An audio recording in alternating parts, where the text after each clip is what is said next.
नमस्कार, बहुत स्वागत है आप सभी का आपके प्रोग्राम कहानी कुर्सी की में। मैं हूं सौरभ शर्मा। स्टूडियो में आ चुके हैं विजय त्रिवेदी जी, प्रोफेसर संगीत रागी जी, समीर शगांगुरी से। बहुत स्वागत है आप सभी का। और हर्षवर्धन त्रिपाठी जी पहुंचने वाले हैं। आज संडे के दिन बात करेंगे दोनों गठबंधनों की। दो ही बड़े गठबंधन है हमारे यहाँ पर, एनडीए और जिसे आप कहते हैं इंडिया गठबंधन या इंडी अलायंस। अब इन दोनों में ही कुछ कुछ गड़बड़ चल रही है, खटपट चल रही है। तो एक एक करके बात करते हैं। सर, पहले ऑपोजिशन से शुरू करते हैं। तो अभी फिलहाल ये बिल्कुल साफ दिख रहा है कि अगर ये इंडिया गठबंधन जैसा कुछ बचा भी है तो उसमें सब कुछ ठीक नहीं है। पहले आपको मालूम है कि डीएमके जो है वो नाराज चल रही थी। अब डीएमके के बाद जेएमएम नाराज हो गई है, जेएमएम के बाद लेफ्ट नाराज हो गई। इतनी तो पार्टियां नहीं है इसमें जितने लोग नाराज हैं सर। नाराज होने से पता चलता है कितनी पार्टियां। एक एक करके बताते हैं आपको मामला क्या है। कल दिल्ली में दरअसल इंडिया ब्लॉक की मीटिंग बुलाई गई है, जिसमें इंडिया गठबंधन के कई पार्टियों के नेता आएंगे भी। 5 राज्यों के चुनाव के नतीजों के बाद होने वाली ये ऑपोजिशन ब्लॉक की पहली मीटिंग है। डीएमके पहले ये साफ कर चुकी है कि वो इस बैठक में हिस्सा नहीं लेगी। कांग्रेस के रवैये से वो बहुत नाराज है। टीवीके के साथ कांग्रेस के चले जाने की वजह से स्टालिन बेहद बिफरे हुए हैं। उन्होंने ये कहा है कि हमें जो मालूमात लेनी होगी हम बाकी पार्टियों से पता कर लेंगे, लेकिन हम उस बैठक में नहीं जाएंगे जहां कांग्रेस होगी। वहीं लेफ्ट ने केरल में पी विजयन को निशाना बनाने के लिए अब कांग्रेस से नाराजगी जताई है। एमए बेबी जो जनरल सेक्रेटरी हैं सीपीआईएम के, उन्होंने कांग्रेस के प्रेसिडेंट मल्लिकार्जुन खड़गे को एक चिट्ठी लिखी है। और इस चिट्ठी में उन्होंने कहा है कि केरल के चुनाव में उन्होंने नाम नहीं लिया, लेकिन राहुल गांधी ने बार बार आरोप लगाए थे कि लेफ्ट और बीजेपी की सांठ-गांठ है। तो उन्होंने कहा कि अब पहले इस बात को साफ करना चाहिए कि ये आरोप क्यों लगाए गए, ऐसी बेबुनियाद बात क्यों की गई थी चुनाव के दौरान। जाहिर है चुनाव निकल गया, अब लकीर पीटने वाली बात है सब, लेकिन वो कांग्रेस को कॉर्नर करना चाहते हैं। असली मुसीबत झारखंड में आ रही है सामने, राज्यसभा चुनाव को लेकर। झारखंड के मुख्यमंत्री और जेएमएम के चीफ हेमंत सोरेन वो भी कांग्रेस से खफा हैं। ये नाराजगी राज्यसभा चुनाव को लेकर अब सामने आई है, वजह पुरानी है। जेएमएम के इल्जाम है कि कांग्रेस ने उनसे पूछे बिना राज्यसभा सीट का उम्मीदवार घोषित कर दिया, इसलिए अब वो दोनों सीटों पर कैंडिडेट देगी। दरअसल कांग्रेस ने वहां पर प्रणब झा, जो कि मल्लिकार्जुन खड़गे का ऑफिस संभालते हैं, उनके काफी करीबी हैं, उनको कैंडिडेट बनाया है। कांग्रेस के पास अपने 16 वोट हैं और जीत के लिए 28 वोट की जरूरत है। जेएमएम के पास 34 वोट हैं, वो जरूरी वोट से 6 ज्यादा है। मतलब कांग्रेस को भरोसा है कि जेएमएम के 6, आरजेडी के 4, लेफ्ट के 2 ये मिल जाएं अपने मिलाकर के तो प्रणब झा संसद पहुंच जाएंगे। लेकिन खेल अभी बाकी है। बीजेपी के पास भी 24 वोट हैं, उसे 4 वोटों का इंतजाम करना है। अब झारखंड में 2 सीट के लिए 6 फॉर्म खरीदे गए, उसमें एक नाम बीजेपी के गौरव वल्लभ का भी है। इसके अलावा रवि कुमार यादव उर्फ रवि पीटर, झारखंड से 2 बार के राज्यसभा सांसद रह चुके परिमल नथवानी, और वाईएसआरसीपी के नेता और पूर्व राज्यसभा सांसद वी विजय साई रेड्डी, ये भी फॉर्म खरीद चुके हैं। तो इन सब के बीच में बलि किसकी दी जाएगी, सवाल यह है। क्या एक बार फिर कांग्रेस पार्टी के प्रत्याशी के ऊपर ही गाज गिरेगी? और हेमंत सोरेन की नाराजगी दरअसल बिहार चुनाव को लेकर के है, और उनकी पार्टी के प्रवक्ता ने खुलकर यह कहा भी कि यूं तो हम एक ही सीट लड़ते, लेकिन क्योंकि हमें बिहार के इलेक्शन में आप ये तो छोड़ें कि हमें उपयुक्त रिप्रेजेंटेशन भागीदारी दी गई, हमें भागीदारी ही नहीं दी गई, एक भी सीट नहीं दी गई हमको। तो हमारे पार्टी के कार्यकर्ताओं का दबाव है कि आप भी अब किसी और के लिए आपको कुर्बानी देने की जरूरत नहीं है, आपकी क्षमता है 2 लड़ने की, आप 2 लड़िए, दोनों सांसद अपने भेजिए। तो बताएंगे अभी झारखंड का समीकरण सर। झारखंड में कांग्रेस बहुत बुरी तरीके से फंस गई है। हालांकि कांग्रेस ने बिना पूछे जिस तरीके से प्रणब झा का नाम डिक्लेयर कर दिया, उसके बाद मल्लिकार्जुन खड़गे ने हेमंत सोरेन से बात की, भूपेश बघेल ने भी हेमंत सोरेन से बात की, लेकिन हेमंत सोरेन इस बात से नाराज है कि भाई पहले चर्चा करते हैं फिर साथ में उम्मीदवार का डिक्लेयर करते हैं। मुझे तय करना पड़ेगा कि सोमवार को मुझे उम्मीदवार उतारना है कि नहीं। और दोनों अगर उम्मीदवार जीतते तो 56 वोट चाहिए, मतलब एक उम्मीदवार को झारखंड में चुनाव जीतने के लिए 28 वोट चाहिए।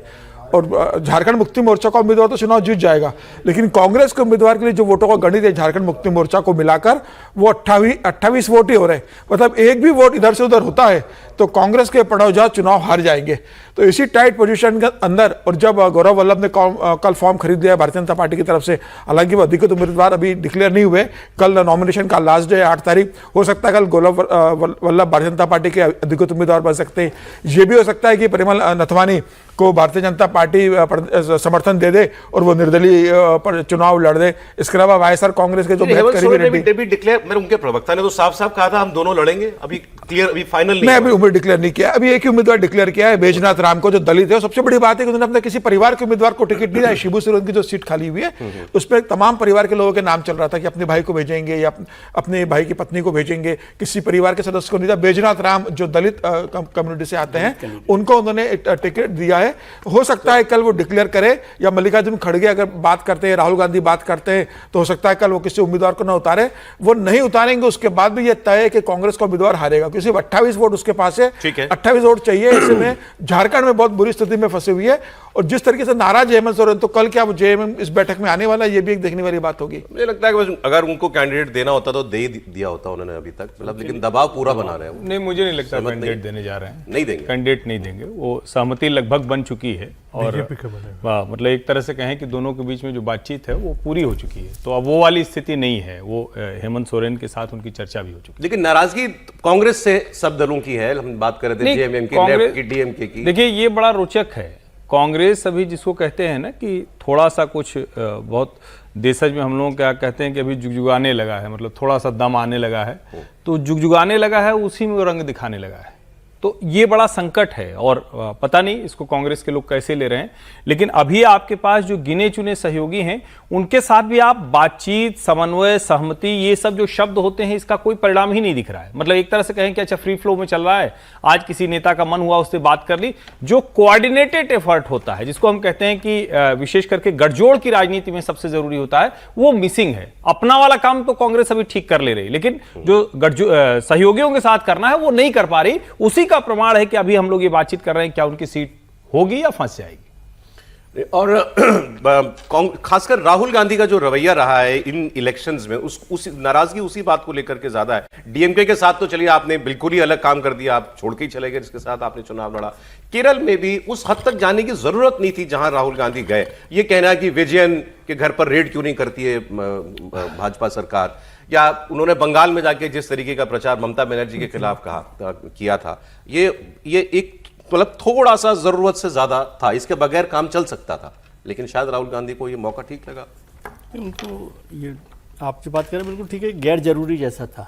लेकिन ममता जी के खिलाफ किया, फिर आप कहते हैं विजयन साहब के खिलाफ नहीं किया, तो शायद उन्होंने सोचा हो कि आप ना कहें, तो दोनों जगह कर दिए, मतलब बटकरा बराबर कर दिया। लेकिन अब वो कांग्रेस में बार बार ये बात चल रही है जो हम लोग चर्चा करें कि भाई हम अकेले जितनी ताकत पहले बना लेना, वो देखते हैं, फिर उसके बाद ये सब लोग आ जाएंगे, ताकतवर हम हो जाएंगे, तो अपने आप ही आ जाएंगे कहाँ कहाँ कौन कर रहा है ना। और उसकी नाराजगी है। ममता जी के साथ भी वैसा ही किया था, और विजयन साहब के साथ भी वैसा ही किया गया है। लेकिन अभी कल गठबंधन की बैठक होगी, कितने लोग आएंगे नहीं आएंगे, ये भी महत्वपूर्ण है। लेकिन एक महत्वपूर्ण बात यह है कि बैठक तो हो रही है, अब बैठक में कितने आ जाते हैं, फिर उससे हमको ये भी पता चल रहा है, जैसे आपने कहा, जो नाराज होते हैं उससे पता चलता है अच्छा ये सब इंडिया गठबंधन के लोग हैं। नहीं तो ऐसा आइडिया नहीं होता, क्योंकि बैठक ही नहीं हुई थी तो इतने दिन से नहीं पता था। झारखंड में इंटरेस्टिंग है कि झारखंड में मेरे ख्याल से जेएमएम तो अपना दूसरा कैंडिडेट नहीं उतारेगी। अच्छा, क्योंकि उनके पास कोई ऐसी संभावना नहीं कि वो दूसरे कैंडिडेट को जिता ले। वहाँ दूसरा वाला संकट है ना। तो अब वो वहाँ पर क्या बीजेपी के कैंडिडेट जो नथवानी साहब है उनको देगी? सर बीजेपी समर्थन दे दे जीत सकता है दूसरा कैंडिडेट, वही उनके कैंडिडेट को बीजेपी समर्थन दे दे मसला दूसरा वही। कैंडिडेट तो जीत वही जाएगा। मैं कह रहा हूँ ना कि वो समर्थन, लेकिन कैंडिडेट दूसरा कौन है, ये है ना असली बदला, कि वो जेएमएम के माने जाएंगे कि बीजेपी के माने जाएंगे, जिनको दोनों लोग समर्थन दे रहे हैं। अच्छा, ये कैंडिडेट हो तो ऐसा नहीं, लेकिन इसको समझिए, जिस कैंडिडेट की बात हो रही है, परिमल नाथवानी जी, जो मुकेश अंबानी के मतलब सबसे अगर विश्वस्त निदेशकों में कहें रिलायंस के, तो वो परिमल नाथवानी है। और परिमल नाथवानी को सरकार और कंपनी के बीच का एक पुल माना जाता है। वो अगर लड़ेंगे और चुनाव हार जाएंगे तो मेरा फिर पूरा विश्वास उठ जाएगा। मुकेश अंबानी को चुनाव लड़वा रहे हैं, किससे? अरे भाई, फिर इतनी बड़ी कंपनी, धन संपदा, समृद्धि होने, चुनाव लड़वा रहे हैं सर, कहो मुकेश अंबानी चुनाव लड़वा रहे हैं, विश्वास उठ जाएगा। आपका भरोसा बनाए रखने के लिए तो सरकार कुछ भी करेगी। नहीं, मतलब मैं तो ये मानता हूं भाई, कैसे ऐसे हो पाएगा। और आधा घंटा कल वो हेमंत सोरेन के साथ मीटिंग कर रहे हैं, झारखंड पहुंचे सर, उनके आधा घंटा परिमल नाथवानी की हेमंत सोरेन के साथ बैठक हुई है। परिमल भाई लड़ेंगे तो कांग्रेस और जीतेंगे। जेएमएम की बात करने की बजाय अब आप आ गए कि मतलब दूसरी तरफ से कौन लड़ेगा। एक बार जरा महुआ मांझी सांसद है जेएमएम की, उनकी बात सुन ले। उन्होंने कहा कि नॉमिनेशन कल होना है, आखिरी फैसला वक्त रहते हो जाएगा। कल नॉमिनेशन है, आज तक सारा कुछ साफ हो जाएगा। वैसे हमारे पार्टी की तरफ से जो कैंडिडेट दिया गया है उससे सब लोग बहुत खुश हैं। ऐसी बातें होती हैं कि अंतिम समय तक निर्णय होते रहते हैं, अंतिम समय में निर्णय बदले भी जाते हैं।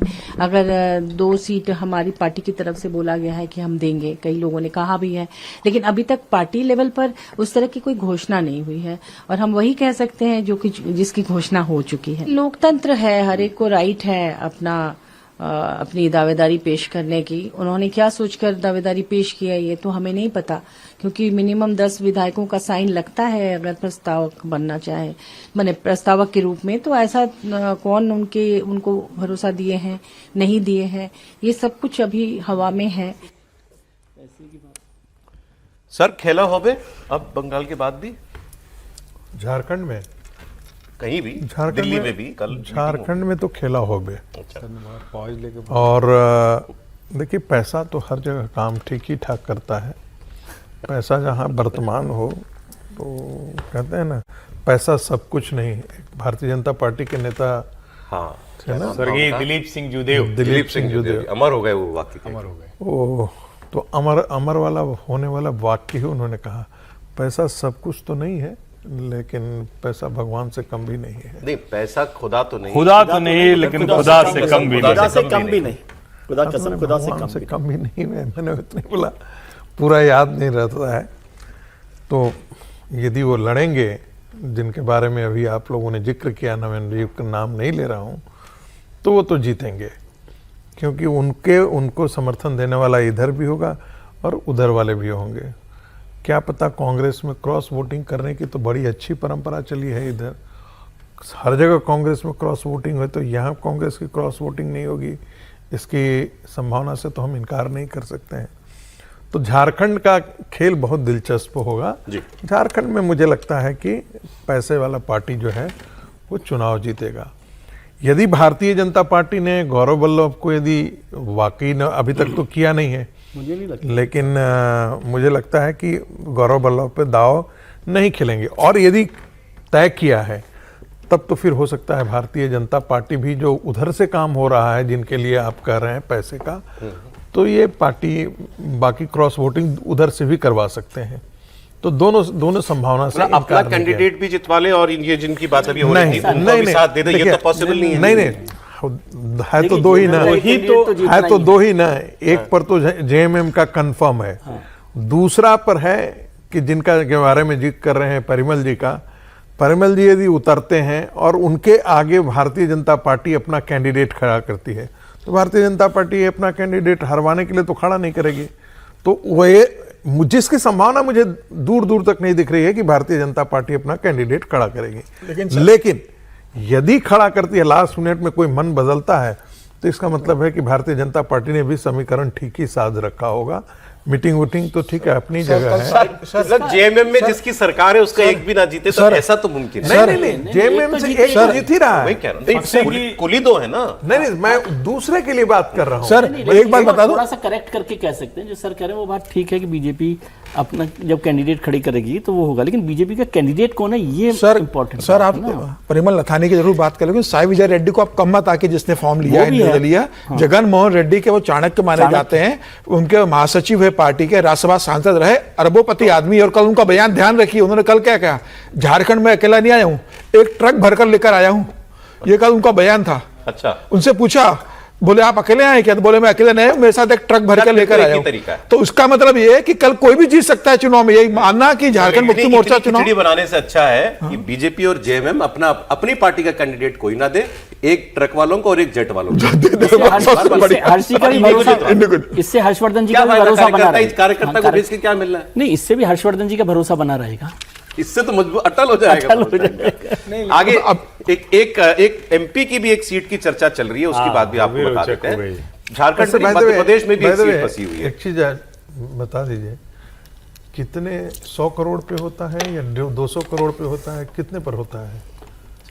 तो आदमी की हैसियत पे तय चाहिए। अभी सौरभ जी ने आदमी की खर्च करने की हैसियत पे तय हेडलाइन करता चलाई है। कि इंजीनियर के पास 2 करोड़ रुपए कैश मिले थे, तो आप उस पे साफ साफ बता दिया, फिर भी नहीं प्रोफेसर साहब इतना। आपने देखिए क्या कहा उन्होंने कहा कि हम आए हैं और ट्रक लेके आए हैं।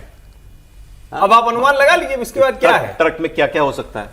मध्य प्रदेश में राज्यसभा की 3 सीटों पर चुनाव होगा। बीजेपी के दोनों कैंडिडेट तरुण चुग और रजनीश अग्रवाल उन्होंने नॉमिनेशन कर दिया है। तीसरी सीट को लेकर के लड़ाई जो है वो इंटरेस्टिंग हो सकती है। कांग्रेस ने एमपी के बड़े नेता दिग्विजय सिंह और कमलनाथ दोनों को नजरअंदाज करते हुए मीनाक्षी नटराजन को उम्मीदवार बनाया है। अब बीजेपी यहां कांग्रेस की आंतरिक कलह का फायदा उठाने की घेराबंदी कर रही है। मध्य प्रदेश विधानसभा में 230 सीटें हैं। ऐसे में एक सीट पर जीत के लिए 58 विधायक चाहिए। बीजेपी के पास 2023 में 163 विधायक थे, लेकिन दल बदल के बाद अब 164 हो गए। तो कांग्रेस के 66 विधायक 2023 में जीते थे, जिनमें से एक बीना से कांग्रेस विधायक बीजेपी के पक्ष में है। 2 कांग्रेस विधायकों को मतदान का अधिकार नहीं है। एक की सदस्यता रद्द हो चुकी है। मतलब कांग्रेस के विधायकों की संख्या घटकर 63 हो चुकी है। जरूरी आंकड़े से 5 ज्यादा वोट है।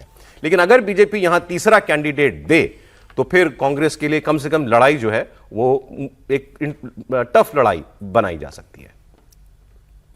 पूरे दृढ़ता से सारे हमारे वरिष्ठ जन, आदरणीय दिग्विजय सिंह जी, आदरणीय कमलनाथ जी, सारे वरिष्ठ और राहुल भैया, उमंग सिंगार जी, सारों ने विधायकों ने एकजुटता से दृढ़ संकल्प के साथ कांग्रेस का प्रत्याशी आदरणीय मीनाक्षी नटराजन जी का स्वागत भी किया और बहुत प्रसन्नता से संकल्प लिया कि कांग्रेस का उम्मीदवार राज्यसभा जाएगा। बोला है हमारे यहाँ थोड़ी, हमारे यहाँ नहीं, भारतीय जनता पार्टी वोटिंग का डर है कांग्रेस को। अब वो कांग्रेस को डर है, उनका अपना कर्म है, हमारा थोड़ी है। हमें तो जो आदेश पार्टी का हो जाता है वो काम करते हैं। ये तब जब अगर बीजेपी तीसरा उम्मीदवार उतारे। अभी तक तो ऐसी कोई सूचना नहीं है। बाकी समीर जी बताएंगे। सर, लग रहा है आपको? अभी कल प्रदेश अध्यक्ष जो खंडेलवाल ने सभी विधायकों से भोपाल में रहने के लिए कहा है और इस बात की संभावना कि कल शायद कांग्रेस तीसरा उम्मीदवार, भारतीय जनता पार्टी अपना तीसरा उम्मीदवार उतार सकती है।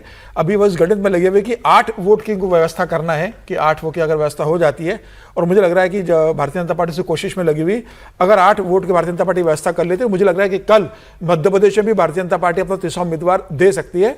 और तमाम बड़े नेताओं को इसकी जिम्मेदारी दी गई है। मुझे लगता है कैलाश विजयवर्गीय इसके अंदर है, मोहन यादव इसके अंदर इन्वॉल्व है, प्रहलाद पटेल भी है। दिग्विजय सिंह को भी जिम्मेदारी दी। नहीं, दिग्विजय सिंह तो इस बार खुद ने, मतलब दिग्विजय सिंह तो इस बार तैयार थे।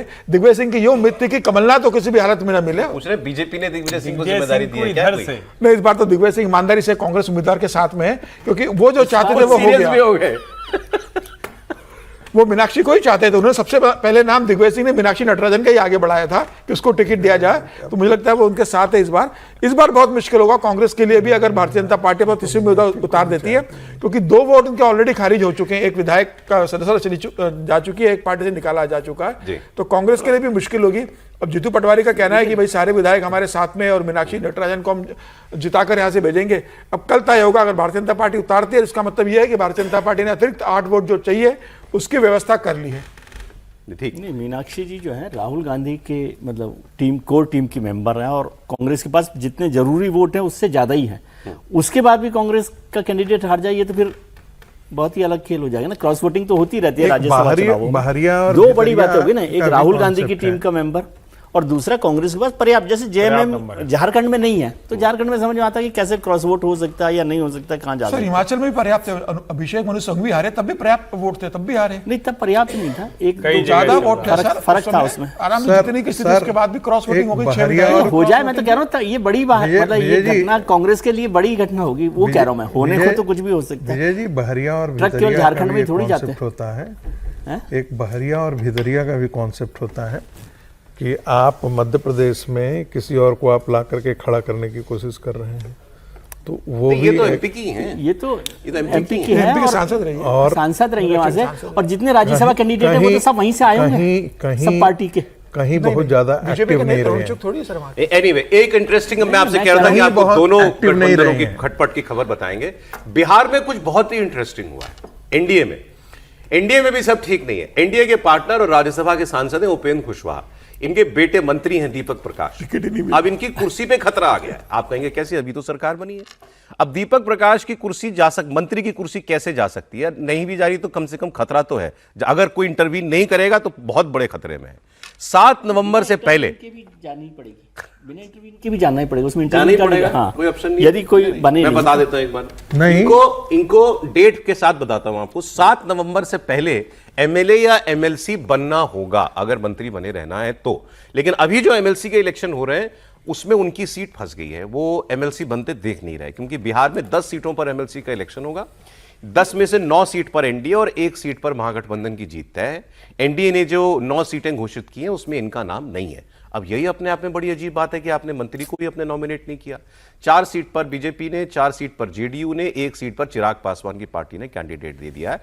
विधानसभा में ताकत के मुताबिक इन 9 सीटों पर एनडीए की जीतना तय है, लेकिन एक 10वीं सीट जो दीपक प्रकाश की हो सकती है उस पर जीत आसान नहीं है, क्योंकि महागठबंधन के पास 35 विधायक हैं और जीत के लिए 25 विधायकों की ही जरूरत है। अब ऐसे में अगर दीपक प्रकाश एमएलसी नहीं बनते तो उन्हें मंत्री पद छोड़ना पड़ सकता है। किसी भी मंत्री को 6 महीने के अंदर एमएलए एमएलसी किसी भी एक सदन से आना होता है। जब पिछली बार दीपक प्रकाश मंत्री बने थे तब भी वो एमएलए एमएलसी नहीं थे, लेकिन तब सरकार के विघटन की वजह से जरूरत ही नहीं पाई, वो नौबत ही नहीं आई।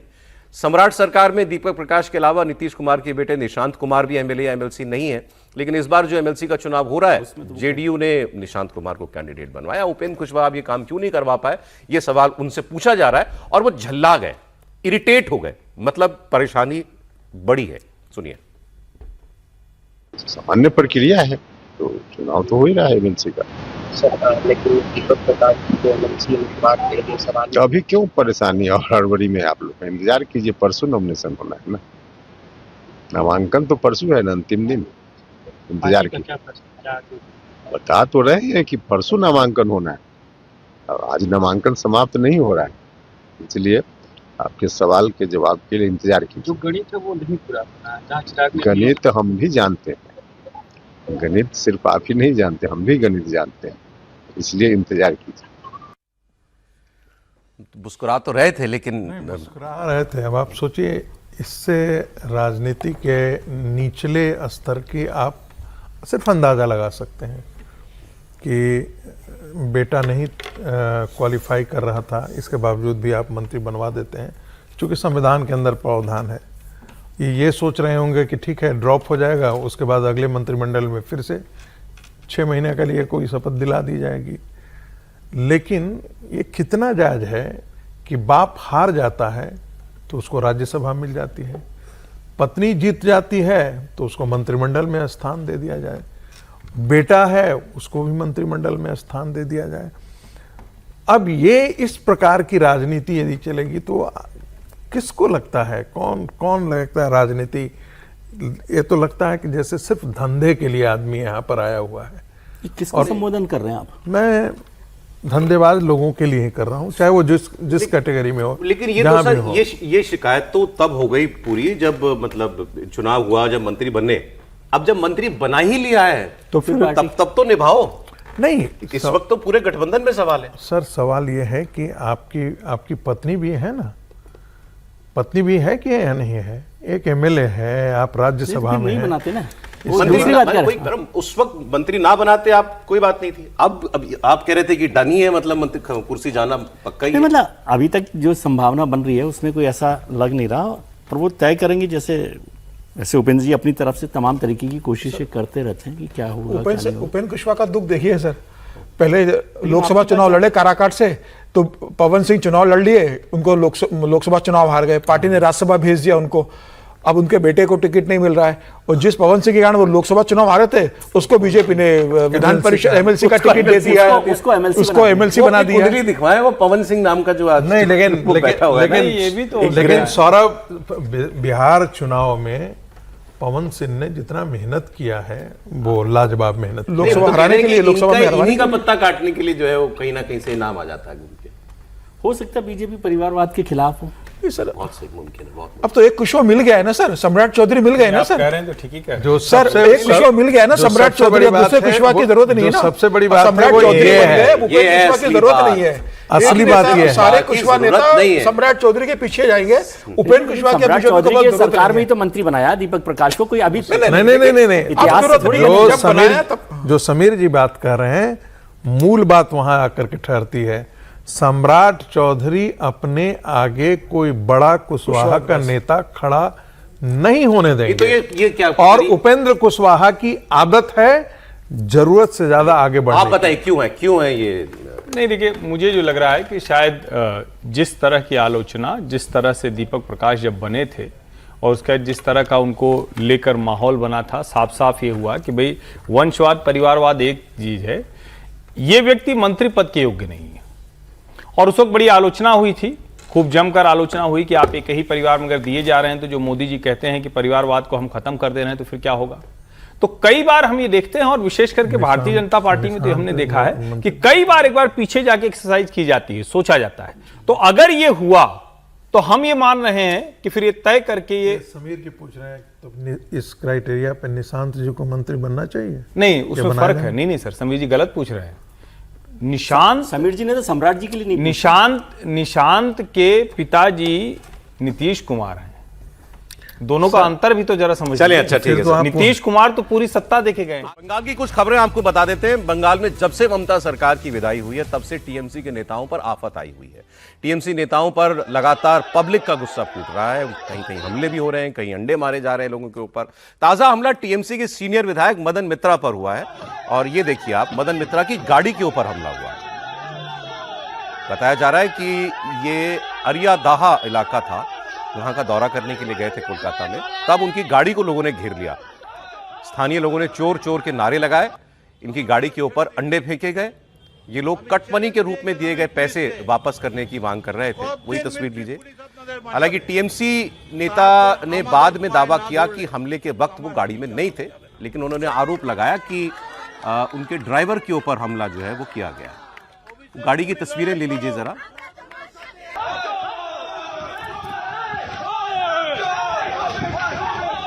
कमारहाटी के वार्ड नंबर 14 के एक पार्षद के घर के बाहर एक मीटिंग चल रही थी, जहां ऑटो रिक्शा और ई रिक्शा चलाने वाले कई लोग इकट्ठा हुए थे, और ये लोग मांग कर रहे थे कि सालों से जो इनसे कटमनी का पैसा लिया गया है वो लौटाया जाए। प्रदर्शनकारियों ने स्थानीय नेताओं पर अवैध वसूली का आरोप लगाया और इनके खिलाफ नारेबाजी की। विरोध बढ़ता देखकर मदन मित्रा मीटिंग छोड़ करके चले गए। इससे पहले 30 मई को अभिषेक बनर्जी के ऊपर हमला हुआ था, वो भी आपने देखा था। लेकिन मदन मित्रा एक बहुत सीनियर एमएलए हैं, और इस वक्त जो कुछ भी जितने भी नेता लोग बचे हैं ममता बनर्जी के समर्थन में, उनमें से एक मदन मित्रा हैं, और उनके ऊपर भी हमला जो है ये आप अभी देख रहे हैं। तो अब सबकी शामत बारी बारी से आ रही है। पब्लिक के बीच निकलना जो है लोगों का, वो दूभर हुआ है टीएमसी के लोगों का। हर्षवर्धन जी। नहीं, देखिए सचमुच ये चिंताजनक इस लिहाज से है कि ये रुक नहीं रहा है, और किसी भी स्थिति में ये रुकना चाहिए, चाहे जितना गुस्सा हो, चाहे जो कुछ हो, लेकिन पुलिस प्रशासन को वहाँ ये काम करना चाहिए। अब लेकिन उसका दूसरा पहलू समझ में आता है, क्या इस तरह का काम इन लोगों ने कर रखा है कि लोगों को लगता है ठीक है पुलिस की 2 लाठी पड़ी जाएगी, पुलिस हमें पकड़ लेगी, गिरफ्तार कर लेगी, फिर भी इसने बहुत मेरे जीवन में नरक कर रखा है, हम इसको मारेंगे जरूर, हम इसके ऊपर अंडा फेंकेंगे जरूर। क्योंकि ये वो वाला नहीं है कि किसी को आपराधिक तौर पर कोई, मैं इसको आपराधिक मामले के तौर पर नहीं देखता हूं। जितनी घटनाएं हो रही, ये जिस तरह का आक्रोश, जिस तरह का क्षोभ निकलकर सामने आ रहा है, ये उनको परेशान किया गया है। यानी उनका पिछले 15 वर्षों में, और मदन मित्रा का तो अभी हमने इस बीच में भी जब अभिषेक बनर्जी पर हुआ था उसके बाद भी हमने बयान सुना था, और जिस तरह से लोग बोलते थे कि वो लौट के नहीं जाएगा, जिंदा नहीं बचेगा, ये कर देंगे, वो कर देंगे। जनता आज उन सब चीजों को याद किए हुए। फिर भी मैं ये कहूंगा कि शुभेंदु अधिकारी को पूरा पुख्ता इंतजाम करना चाहिए, बल्कि तृणमूल कांग्रेस के नेताओं को बल्कि कुछ दिन के लिए घर में नजरबंद करिए, क्योंकि ये लोग मानेंगे है नहीं, और जनता आक्रोश में इनको अंडे मारने के लिए, पीटने के लिए आएगी जरूर। तो स्थितियां वहां बड़ी खराब थी। और फिर से मैं दोहराऊंगा, देश में तृणमूल कांग्रेस के राज में बंगाल का क्या हुआ, इसको जिन लोगों ने छिपाया, जिन लोगों ने ममता जी की सूती धोती और हवाई चप्पल के पीछे ये सारे अपराध, कुकर्म, लोगों के ऊपर जो अत्याचार हुए वो छिपाए, वो भी इसके उतने ही भागीदार हैं, ये भी ध्यान में रहे। अब आप देखिए ना, ये कितनी अजीब बात है, और कौन हिसाब कर रहा है इस बात का कि लोगों के पैसे लौटाने हैं। एक आध जगह पर हमने देखा तस्वीरें आई, लोग मतलब बही खाता सब कुछ था, मतलब ये सब कुछ रिटर्न में था कि किस किस से कितना पैसा लिया गया है। इतने सीनियर आदमी को भी अगर लोग कह रहे हैं कि तुम भी हमारा पैसा लौटाओ, भाई मंत्री विधायक कितनी बार का मंत्री है। ये शारदा चिटफंड में भी तो इनका नाम था, और कोर्ट में केस अभी बंद नहीं हुआ है। कलकत्ता हाई कोर्ट का कहना था कि भाई ये केस बहुत स्लो चल रहा है, अभी तक तो कन्विक्ट नहीं हुए हैं, लेकिन केस बंद भी नहीं हुआ है, छूटे भी नहीं है। तो शारदा चिटफंड भी इनके खिलाफ है, और सीबीआई ने चार्जशीट फाइल कर रखा है। तो वो हिस्सा भी हमको नहीं भूलना चाहिए कि कोई ये, देखिए हम लोग कहते हैं तो 5 बार जीत गया, 6 बार जीत गया, वो बड़ा सीनियर नेता हो गया है, बड़ा रेप्यूटेड हो गया है, वो आदमी तो कभी हारा नहीं है। लेकिन हम पीछे वाला बैगेज भूल जाते हैं कि वो कैसे जीतता था। जहांगीर शेख भी तो जीतता था ना, वो भी तो जीतता था फालता से ना, लेकिन कैसे जीतता था ये अब पता लग रहा है।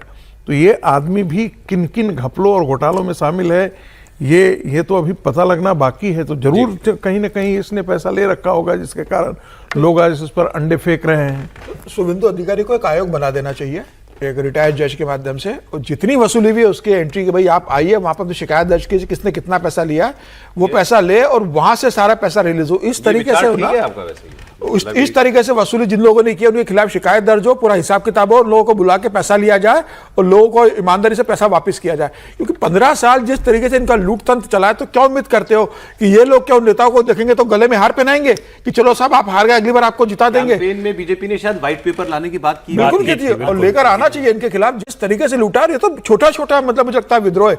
पूरी जांच होगी तो मुझे लगता है इतना बड़ा स्कैंडल निकलेगा, करप्शन का इतना बड़ा मामला निकलेगा। वो एक जगह नहीं देना ना सर, वो तो हर चीज के लिए पैसा देना है, हर चीज के लिए। और ये डर इतना हो गया कि सांसदों ने कलकत्ता जाने से मना कर दिया, टीएमसी के सांसदों ने। जिस तरीके से आक्रोश हो रहा है, इसका मतलब सांसद निधि में भी सांसदों ने पैसा लिया होगा, तमाम तरह से लूट की होगी। अब सांसद कलकत्ता जाने को तैयार नहीं है।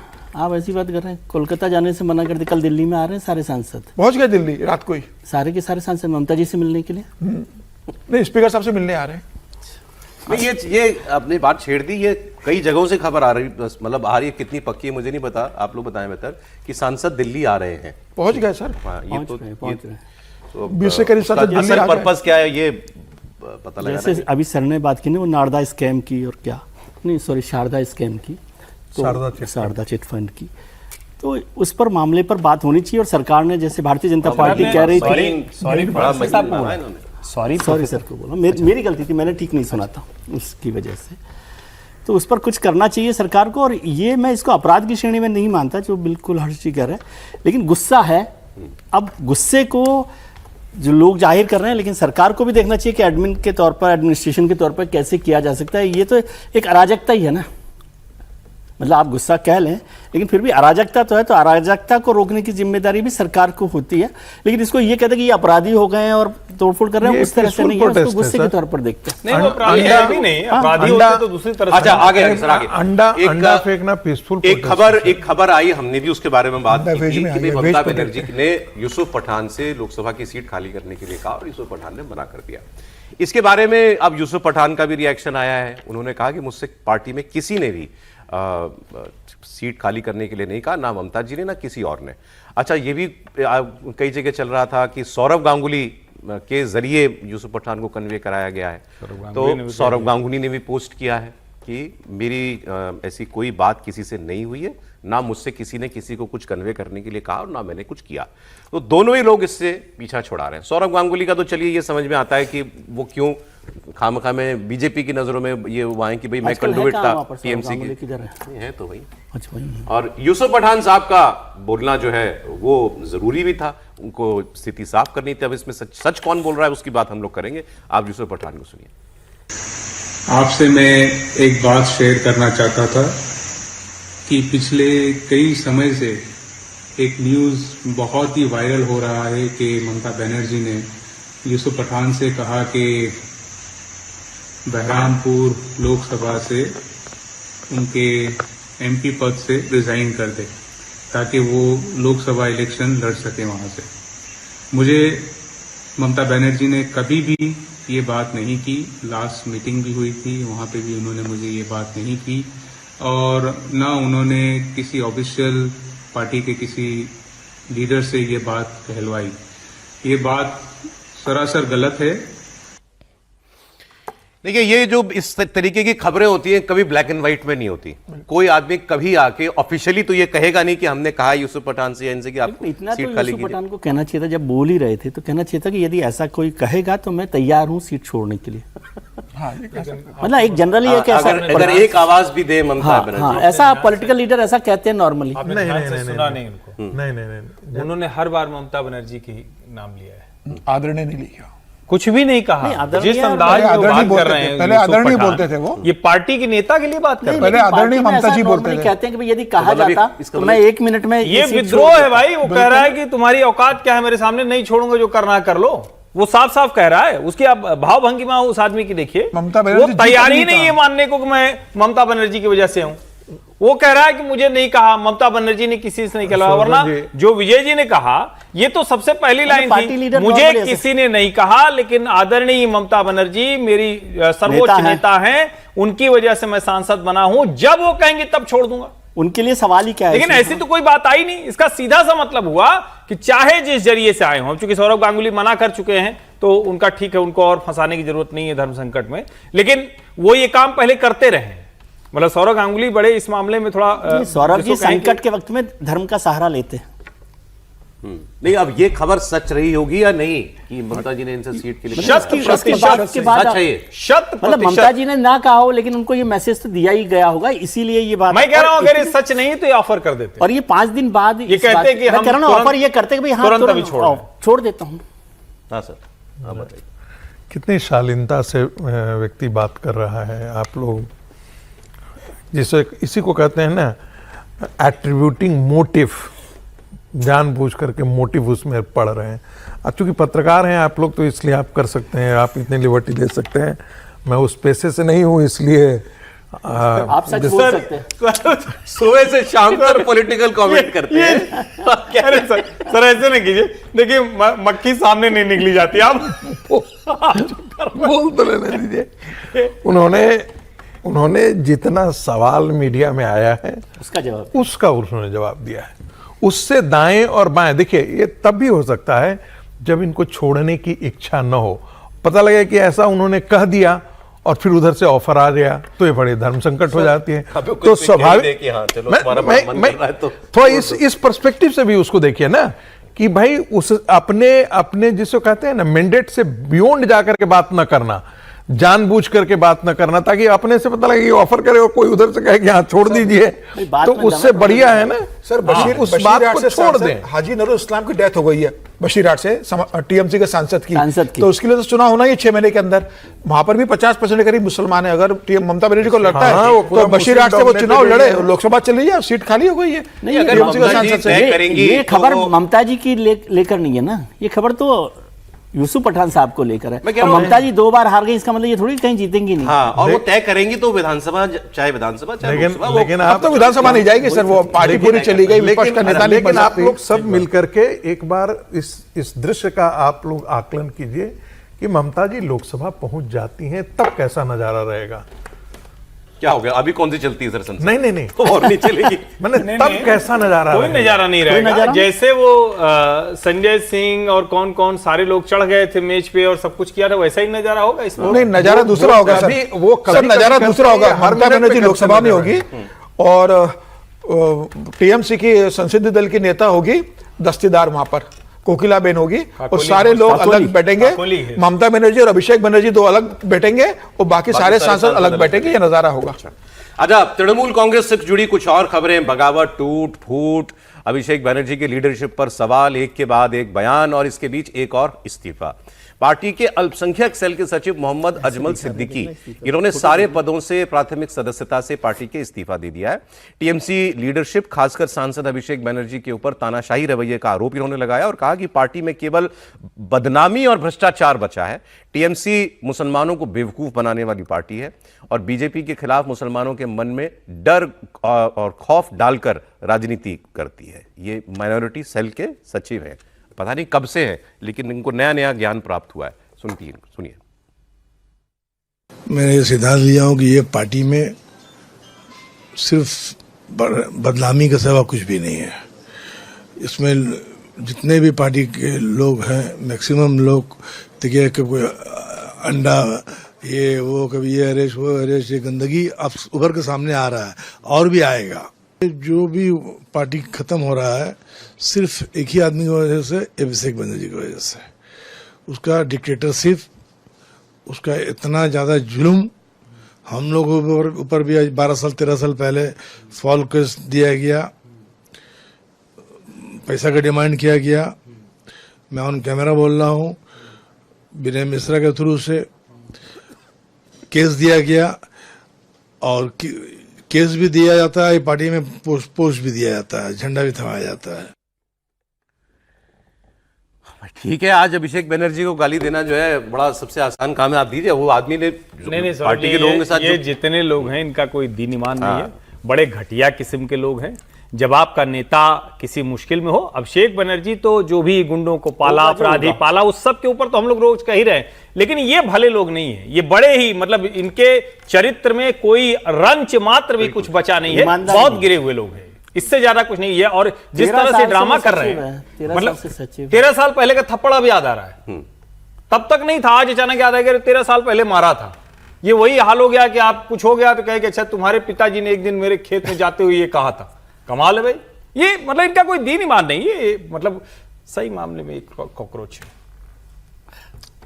रियल तिलचट्टाज है ये, सर्वाइवर तिलचट्टा इनको सर्वाइव करना चैमेलियन बोलते हैं, सर्वाइव करना है। अभी बात हो रही थी, वो अच्छा डिस्कशन हो जाएगा उस पर। कांग्रेस पार्टी के लिए आपने कहा, समीर जी ने कहा ये कि मौका अच्छा है, इस आपदा में और अवसर मौका है। है। अभी एक मैं नाम भूल रहा हूं कौन सी म्यूनिसिपैलिटी का, सारे टीएमसी के सारे काउंसलर बीजेपी में कांग्रेस में चले गए, सारे के सारे। एमएलए जो टीएमसी के एमएलएज हैं वो भी कुछ लोग उसमें से कांग्रेस में जाना चाहते हैं। म्यूनिसिपैलिटी मिल गई, बैठे बैठे एक म्यूनिसिपैलिटी मिल गई कांग्रेस पार्टी को। तो ये वहां पर हो रहा है। ऑब्वियसली जो भी अब टीएमसी में कोई रहना नहीं चाहता और जो बीजेपी के नजदीक जाते हुए नहीं दिखना चाहता, उसका ऑब्वियस डेस्टिनेशन कांग्रेस पार्टी है।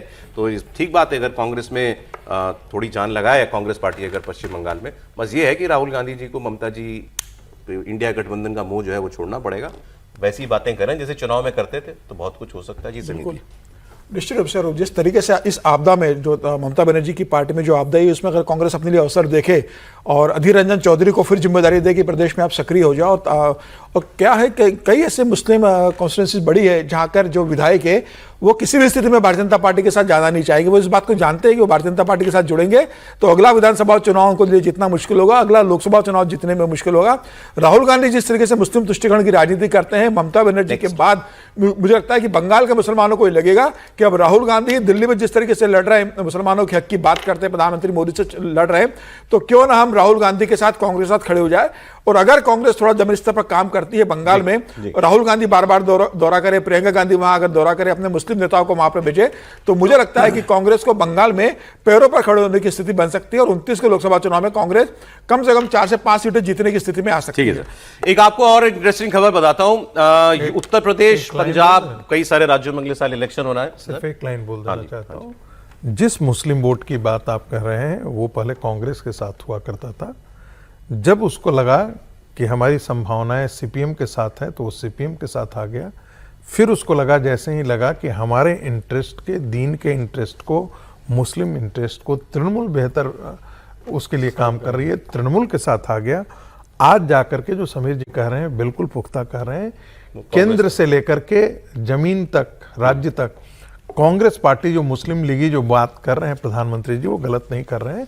उनको लगता है कि हमारे हितों की रक्षा के लिए कांग्रेस पार्टी है काम कर रही, इसलिए ये सारे के सारे शिफ्ट वोट। अभी आप अगली खबर पर आप क्या रिएक्शन देंगे, मुझे दिलचस्पी है जानने में।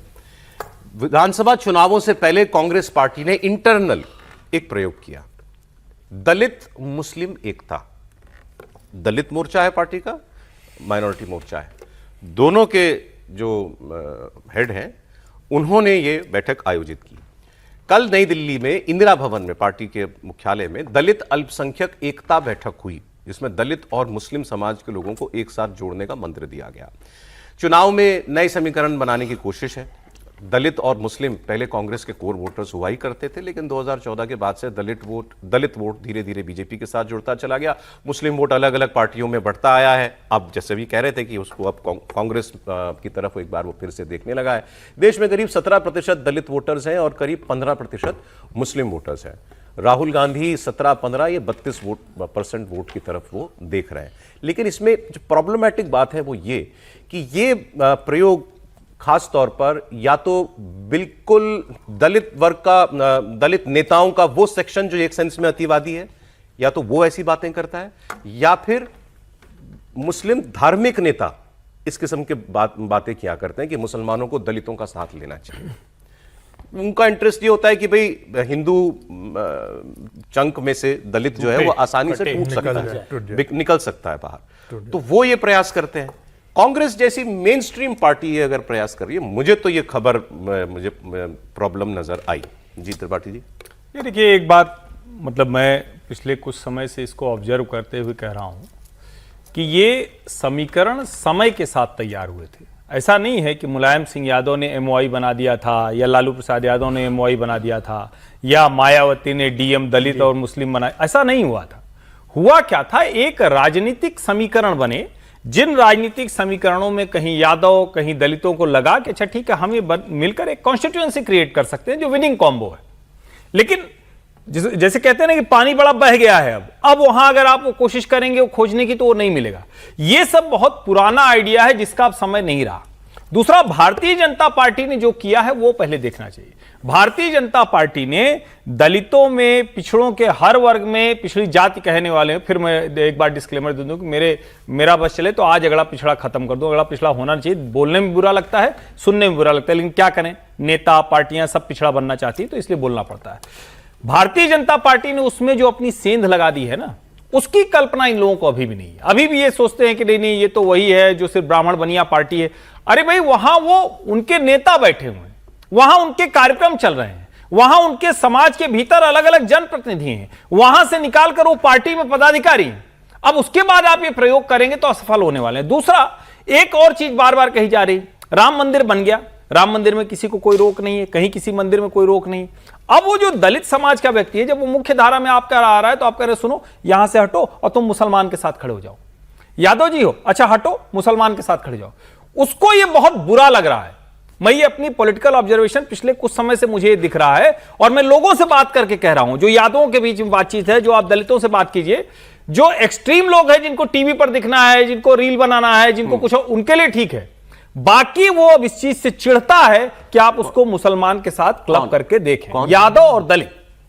ये मैं लगातार ये बात कह रहा हूं। ओवैसी जी का नारा भी यही तो है, मीम भीम का नारा देते हैं, नहीं हो पाता है ना, अब उनको चिढ़ाते हैं। सौरभ, यदि ऐसा होता तो 2024 के परिणाम ऐसे नहीं आते। मैं बार बार फिर जिक्र कर रहा हूं, ऐसा नहीं है कि ये प्रयोग कोई आज का है, ये जिन्ना के समय से ही ये प्रयोग चल रहा है। और आपको याद होगा कि जोगेंद्रनाथ मंडल जो है वो चले गए थे, जैसे हमारे यहाँ B.R. अम्बेडकर लॉ मिनिस्टर बने थे और वहां पर चले गए। तो ये कोशिश शुरू से रही है कि जब से सत्ता लगा कि कांग्रेस के हाथों में आ गया, मुस्लिम लीग ने हमेशा ये कहा कि दलित और हम साथ साथ हैं, हमारी तुलना भी दलितों के साथ की जानी चाहिए, हम भी उतने ही हैं।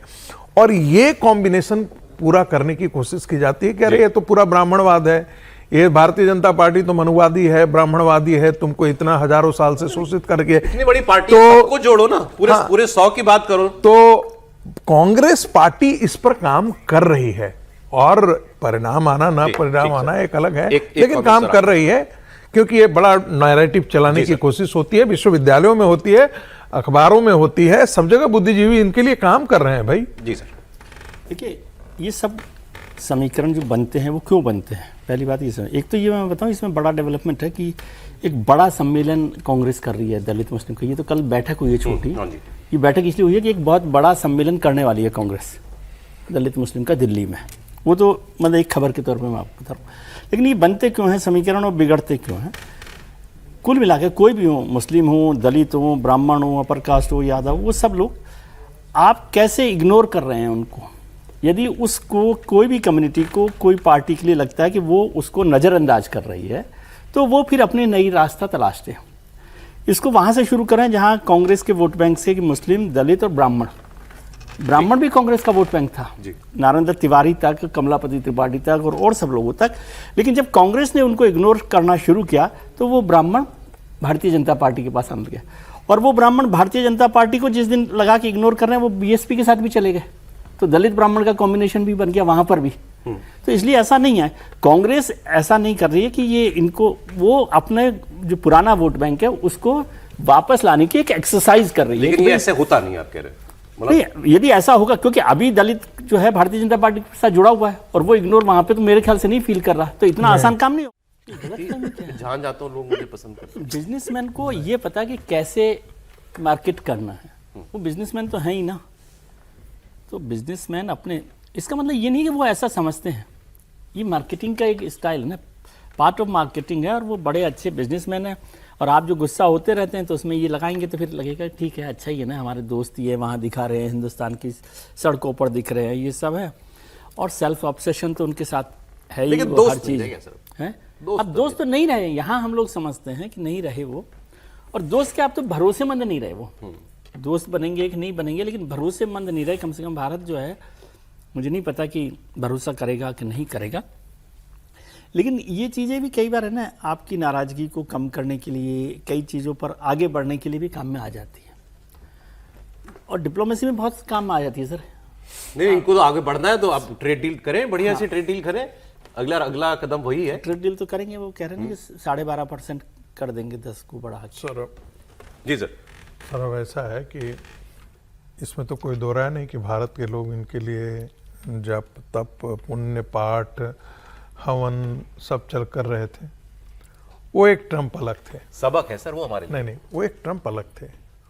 और तब भारत को उम्मीद थी कि जो इस्लामिक टेररिज्म जिसको हम दबोचना चाहते हैं, हम पूरी तरीके से कुचल देना चाहते थे, उस कुचलने के में ट्रम्प हमारे साथ हैं। ध्यान दीजिए, दुनिया का कोई भी राष्ट्राध्यक्ष हो या कोई भी बड़ा, बांग्लादेश में जब हिंदू मारे जा रहे थे तो कोई बोलने वाला नहीं था, एक अकेला ये व्यक्ति था जो बोल रहा था। तो जो लोग आज मजाक उड़ाते हैं कि भाई नरेंद्र मोदी जो है वो आगे बढ़कर के एक मिनट एक स्टेटमेंट आया था।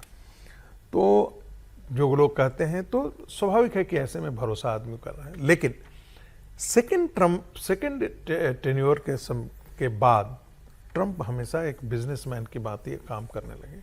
और अमेरिका की जो स्टैंडिंग पॉलिसी थी साउथ एशिया के अंदर या फिर इंडो पैसिफिक रीजन के अंदर, उन्होंने वहां से अपने आप को हटा करके और मिडिल ईस्ट में अपने पूरे अटेंशन को शिफ्ट किया। नतीजा क्या है कि उनको लगा कि भारत से अभी वो हमको ज़रूरत नहीं है, अभी हमको यहाँ पर ईरान में बहुत आवश्यक है। तो नीतियों के परिवर्तन के कारण आज जाकर के गया। दूसरी बात, जो ट्रेड डील है, तो ट्रेड डील के जैसे उनका कहता था ना, मेक अमेरिका ग्रेट, ये उनका जो भूत फितूर सवार हुआ, उनको लगा कि जैसे हमारे यहाँ से ये हो रहा है तो स्वाभाविक है कि वो हमारे खिलाफ उन्होंने टैरिफ वगैरह लगाया। वो संबंध हमारे वो काम उन्होंने पूरी दुनिया के खिलाफ किया, भारत को सिंगल आउट किया, लेकिन भारत को सिंगल आउट। हमारी मुझे लगता है मतलब कमी ये रही, ये हम भारत सरकार के पास एक से एक बड़े डिप्लोमेट है, फॉरेन पॉलिसी के एक्सपर्ट है, इतने सारे थिंक टैंक चलते हैं दुनिया भर में, वहां पर लॉबी फर्म्स भी है, हमारी सब कुछ है, तो हम कोई एक्सपर्ट नहीं है, लेकिन हम जो एक अप्रिशिएट नहीं कर पाए, एक चीज मुझे साइकोलॉजिकली लगता है कि भारत की तरह नहीं है ना कि आप कितनी बार भी प्रधानमंत्री बन जाओ, कि नरेंद्र मोदी चौथी बार के लिए अगले इलेक्शन में जाएंगे। ट्रंप का आखिरी टर्म था, ट्रंप उस आखिरी टर्म में क्या फितूर, जैसे आपने शब्द इस्तेमाल किया, क्या फितूर अपनी लेगेसी क्रिएट करने के लिए वो किस हद तक जा सकता है, कहां जा सकता है, वो हम नहीं समझ पाए। मैं सिर्फ एक ही लाइन जोड़ देना चाहता हूं, जो जहां से विजय जी ने कहा था, सब कुछ हो जाएगा, नरेंद्र मोदी दोबारा भरोसा नहीं करेंगे। बिल्कुल, करना भी नहीं चाहिए। दूसरी बात, नरेंद्र मोदी इमोशनली जरूर अटैच थे, लेकिन फॉरेन पॉलिसी में नरेंद्र मोदी जिसे कहते हैं रियलिस्ट होना, जो हमारे देश के हित में होगा सिर्फ हम वही करेंगे, उससे अब 1 इंच नहीं इधर। भरोसे की बात की आपने, अब वॉर में तो जंग में तो वैसे भी कोई भरोसा नहीं होता, लेकिन फिर भी आदमी की कही हुई बात तो होती है। आप देखिए अगली खबर, ईरान और अमेरिका में डील होगी या नहीं होगी। ज्यादातर तो अब ऐसा लग रहा है कि मामला खटाई में पड़ता जा रहा है। कहीं अब ऐसा भी लगने लगा है कि ट्रंप खुद ही कहीं ये वार्ता और पीस टॉक ये सब चलाते रहते हैं, मतलब कभी चलवाते हैं, कभी खुद ही उसका खारिज भी करते हैं। ईरान कहीं सीन में है भी कि नहीं पता नहीं, कि सब कुछ ट्रंप ही बातें बना रहे हैं। अमेरिकी फौज और IRGC दोनों की उंगलियां इस बीच ट्रिगर पर हैं, बीच बीच में हमले भी होते हैं। अमेरिकी नेवी ने ईरान के खर्ग आइलैंड के पास एक शिप को निशाना बनाया और उसके बाद से टेंशन और बढ़ गई। ईरान भी रिटेलिएट कर रहा है, उसने बहरीन और कुवैत में अमेरिकी सैनिक ठिकानों पर हमला किया था। और इन घटनाओं को देखकर लगता नहीं कि डील इतनी आसानी से होगी। ट्रंप का एक नया प्लान सामने आया है जिससे यह जंग और भड़क सकती है और ईरान बहुत बौखला सकता है। खबर यह है कि ट्रंप ने वित्त मंत्री स्कॉट बेसेंट की टीम को एक काम सौंपा है। इसके तहत ईरानी हमलों में खाड़ी के सहयोगी देशों को जो नुकसान हुआ है उसका एक आंकलन किया जा रहा है, और फिर ट्रंप ईरान की जितनी संपत्ति सीज की हुई है ईरान के बाहर, उस पैसे से इन खाड़ी देशों की नुकसान की भरपाई करवाएंगे। फ्री संपत्तियों को रिलीज करने की मांग कर रहा है ईरान। वो कह रहा है कि डील करनी है तो पहले मेरा पैसा छोड़ो।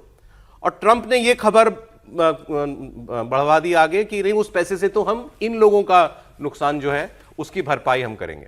दूसरी तरफ इजराइल किसी के काबू में नहीं है, ट्रंप कुछ भी कह लें, वो नेतन्याहू पे जलना है, वो किसी की सुन नहीं रहे। साउथ लेबनान में अब भी वो हमले पर हमला करता जा रहा है। दोनों देशों के बीच सीज फायर 60 दिनों के लिए बढ़ी हुई है, मगर इजराइल का दावा है कि वो हिजबुल्लाह के ठिकानों पर अब भी हमले कर रहा है। साउथ लेबनान के इलाके में इजरायली हमले में 6 लोगों की अभी मौत भी हुई है। तो ये दोनों बातें एक साथ। अब बात कर लेते हैं, ये जो ट्रंप ने पहले पैसे वाली बात की है, ये तो अभी वो पहली शर्त कह रहा है ईरान, ये मेरी पहली शर्त फिलहाल तो ये काम तो तुम कल कर सकते हो, छोड़ दो मेरा पैसा। वो तो दो बातें कर रहे हैं ना, ईरान ने तो दो बातें की। एक तो ये कि जो उनकी सीज प्रॉपर्टी है, संपत्ति है, उसको रिलीज करें, और दूसरा वो तो कह रहे हैं कि जो नुकसान हमारा हुआ है उसके लिए भी कोई पैकेज दे। रिकंस्ट्रक्शन के लिए, ईरान को फिर से बनाने के लिए, खड़ा करने के लिए उनको दिया जाए। यहाँ इससे अलग दिशा में जा रहे हैं वो ट्रंप साहब, कि वो उनकी संपत्ति को कहीं दिया जाए।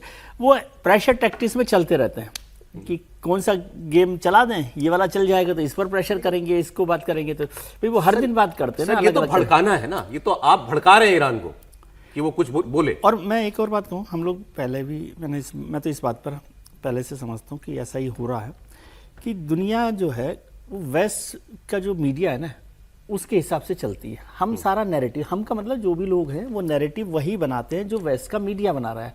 वेस्ट के मीडिया ने बना दिया कि ईरान को ध्वस्त कर दिया है तो वो ध्वस्त हो गया। उन्होंने कहा कि ट्रंप साहब जो है बस बातचीत करके ख़त्म कर रहे हैं तो वो ख़त्म हो जाता है। आप सोचिए पूरी दुनिया का कोई मीडिया, हिंदुस्तान समेत, ईरान तो कोई नहीं गया। और ये आप कहें कि ईरान नहीं जा सकते, तो मैंने देखा एक हमारे मित्र थे वो ईरान अकेले ही चले गए। तो इसका लेकिन कोई ईरान नहीं जा रहा क्योंकि आप अमेरिका के जो मीडिया का पूरा नैरेटिव है उसके साथ चलते हैं, और इसलिए भी बहुत सारी बातें साफ नहीं होती। नहीं, इस बार ऐसा नहीं है। ईरान के विदेश मंत्री बहुत वोकल हैं, वो बहुत बोलते हैं, उनके साथ नहीं वो बोल रहे हैं, लेकिन फिर भी जो मीडिया का एक नैरेटिव, जो ट्रंप साहब का जो नैरेटिव है, मीडिया का नहीं कहें, जो ट्रंप साहब का नैरेटिव है वो ज्यादा दुनिया में चलता है, और इसलिए हम कंफ्यूज रहते हैं। नहीं, मुझे लगता है कि सर इराक वॉर से ईरान वॉर तक बहुत कुछ बदल गया है, और जो वेस्ट का मीडिया है उसका जो एक तरह से कहेंगे प्रभुत्व था, एकाधिकार था, वो टूट गया है। और इस बार तो जितना वेस्ट का मजाक बना, जितना ट्रंप का मजाक बना, यहाँ तक कि ईरान की जो अलग अलग एम्बेसीज के सोशल मीडिया हैंडल्स ने कमाल किया था, जो ट्रंप के मीम बने, वो तो सचमुच कमाल था। ईरान की तबाही हुई, ये एक सच है। ईरान के टॉप लीडरशिप को मार दिया गया, ये एक सच है। लेकिन यह भी सच है कि उसके बाद जब ईरान अड़ा, या ईरान ने अपने न्यूक्लियर प्रोग्राम बताया, या उनकी जो अंडरग्राउंड टनल है जिसमें 20,000 से अधिक मिसाइल और ड्रोन अभी भी हैं, तो उन सब की रिपोर्टिंग जब ईरान ने अमेरिका के बेसेस जो Kuwait, Qatar, Bahrain, Saudi Arabia, UAE जो हैं वहां मारा, तो वो लोगों ने दिखाया। मुझे लगता है फर्स्ट टाइम, अभी तक जितनी इस तरह की वॉर होती थी उसमें पहली बार है कि वेस्ट का जो मीडिया कर रहा था वो नैरेटिव नहीं बना पाया। दूसरा, इसमें एक और बात समझने की है, ट्रंप के आने के बाद जो वेस्ट का मीडिया है वो भी ट्रंप के साथ नहीं, इसको हमें समझना पड़ेगा। ट्रंप तो रोज ही अपने मीडिया से लड़ते रहते हैं। ट्रंप तो रोज कहते हैं कि देखो ये फलाना ने ये रिपोर्ट लिखा, फेक न्यूज करता है, या और देखो ये सच्चाई है। वो कहते हैं कि उनकी नेवी बड़ी शानदार है, एयरफोर्स बड़ी शानदार है, और ये देखिए उनकी नेवी शानदार है समुद्र की गहराई में। तो मुझे लगता है कि वो नैरेटिव बदल गया। हाँ, एक चीज जरूर है, क्या दुनिया के देशों के साथ अमेरिका का जो ट्रेड का रिलेशन है वो इस तरह का है कि और कोई बात नहीं की जा सकती, ये सच है। क्या ईरान के साथ कोई ट्रेड कर रहा है? कोई एक देश नहीं जो ट्रेड कर रहा हो, आप चाइना को छोड़ दें तो। मुझे लगता है इसकी वजह से दूसरी चीजें बहुत भारी दिखती हैं। अब समीर जी, एक अगली खबर, इसकी ये भी वहीं वेस्ट की मीडिया में रिपोर्ट हुई है, क्या इजराइल ट्रंप की जासूसी करवा रहा है? बात अजीब लगती है। ईरान पर हमला रोकने से इजराइल ट्रंप से ही नाराज है, यह माना जा सकता है। अब एनबीसी न्यूज में एक रिपोर्ट किया गया, ये सनसनीखेज दावा कि अमेरिका के एक पूर्व और मौजूदा अधिकारी के हवाले से यह क्लेम किया गया है, पेंटागन की डिफेंस इंटेलिजेंस एजेंसी DIA ने इजराइल से जुड़े काउंटर इंटेलिजेंस के खतरे का स्तर बढ़ाकर क्रिटिकल कर दिया। फिर समझिए इस बात को, अमेरिका की सेंट्रल एजेंसी जो है इंटेलिजेंस की DIA, वो इजराइल से जासूसी का खतरे का लेवल बढ़ा रही है कि बहुत ज्यादा खतरा है हमको इजराइल से जासूसी होने का। ये जिस लेवल पर है, अलर्ट, वार्निंग लेवल पर, अलार्मिंग लेवल पर, हाँ, ये एजेंसी का सबसे गंभीर अलर्ट है, उस स्तर पर उसको रखा गया है। अभी काउंटर इंटेलिजेंस खतरे का स्तर बढ़ाने का मतलब क्या है वो भी समझिए। जो अमेरिकी अफसर इजराइल में रहते हैं या वहां की यात्रा करते हैं, उन्हें अलर्ट पर रहने को कहा जाता है अमेरिकी अधिकारी ने बताया है कि इजरायल की यात्रा को लेकर अमेरिका शुरुआत से ही बहुत एहतियात बरतता रहा है, लेकिन इस खबर के बाद अलर्टनेस और बढ़ा दी गई है। खतरे के स्तर को क्रिटिकल कैटेगरी में डालने से बर्नर फोन, टैबलेट्स, लैपटॉप्स, इनका इस्तेमाल जो है वो किया जाने लगता है। मतलब इजरायल के साथ जारी बातचीत के बाद ये गैजेट्स डिस्ट्रॉय कर दिए जाते हैं ताकि कोई रिकॉर्ड इजरायल के पास ना बचे। उधर इजरायल ने जासूसी की बातों से इनकार किया और कहा कि हम दुश्मनों पर नजर रखते हैं, दोस्तों पर नहीं। समीर जी, मुझे लगता है ये खबर सही होगी कि इजराइल का जिस तरीके से ट्रैक रिकॉर्ड रहा है और इजराइल जिस तरीके से कहना, बिल्कुल जिस तरीके से, और इजराइल का ये कहना कि सिर्फ हम दुश्मनों पर नजर रखते हैं, दोस्तों पर नहीं। इजराइल दुनिया में सब पे नजर रखता है। इजराइल का तो इतना है कि आज की तारीख में कहा जा रहा है कि नेतन्याहू ने, जो उनके विपक्षी प्रमुख जो लीडर्स हैं, उनके सबके फोन ट्रेस और टेप करवाया और उनकी सबकी बातें सुनी कि उनको लेकर पार्टी के अंदर क्या चल रहा है, चुनाव को लेकर क्या चल रहा है, उनके खिलाफ क्या माहौल बनाया जा रहा है। और दुनिया में इजराइल जिस तरीके से इस समय अपनी पूरी जासूसी के लिए जाना गया जाता है, बदनाम ज्यादा है कि वो सब किसी को नहीं छोड़ता है। मुझे लग रहा है कि अमेरिका ने जो कहा है कि क्रिटिकल स्टेज पर चला गया है, ये एकदम सही खबर है। जहां तक मुझे लगता है कि जिस तरीके से अमेरिका तमाम इजराइल के लेबनान पे हमले को लेकर या इजराइल को लेकर या तमाम चीज़ों को लेकर जिस तरीके से इजराइल से नाराज रहा होगा और इजराइल ये पता करने की कोशिश कर रहा होगा कि अमेरिका के अंदर क्या चल रहा है, क्या ट्रंप को कोई ऐसे लोग हैं जो सलाह दे रहे हैं कि भाई इजराइल से दूरी बनाओ, ट्रंप प्रशासन में इजराइल को लेकर क्या हो रहा है, ईरान को लेकर क्या हो रहा है, बाकी देशों को लेकर क्या प्लानिंग और प्रोसेस हो रहा है, क्या तरीके से डिसीजन लिया जा रहा है। मुझे लग रहा है इजराइल जानना चाहता होगा और जिस तरीके से बताया है कि बहुत क्रिटिकल स्टेज पर चला गया है, निश्चित रूप से अमेरिका इस मामले में सतर्क होगा। और अगर इजराइल अमेरिका की इतनी मतलब जासूसी कर सकता है तो आप फिर अंदाज लगाइए कि दुनिया में वो कहां पर क्या कर रहा होगा। पेजर ऐसे ही नहीं फटे थे एक साथ जो पेजर फट गए थे। नहीं, वो तो ठीक है, लेकिन क्या ऐसा रिकॉर्ड है कि मित्र देश भी एक दूसरे की जासूसी कराते हैं? नहीं, जासूसी का मतलब ये है कि उसमें कोई छोड़ा नहीं जाता। अगर आप मित्र देश की जासूसी कराएंगे तो उससे कई बार ये भी तो पता चलता है ना कि मित्र देश किसी और देश के साथ मित्रता ज्यादा तो नहीं कर रहा है। मित्र देश आपके हितों के खिलाफ किसी के साथ कोई डील तो नहीं कर रहा है, स्पेशली डिफेंस डील।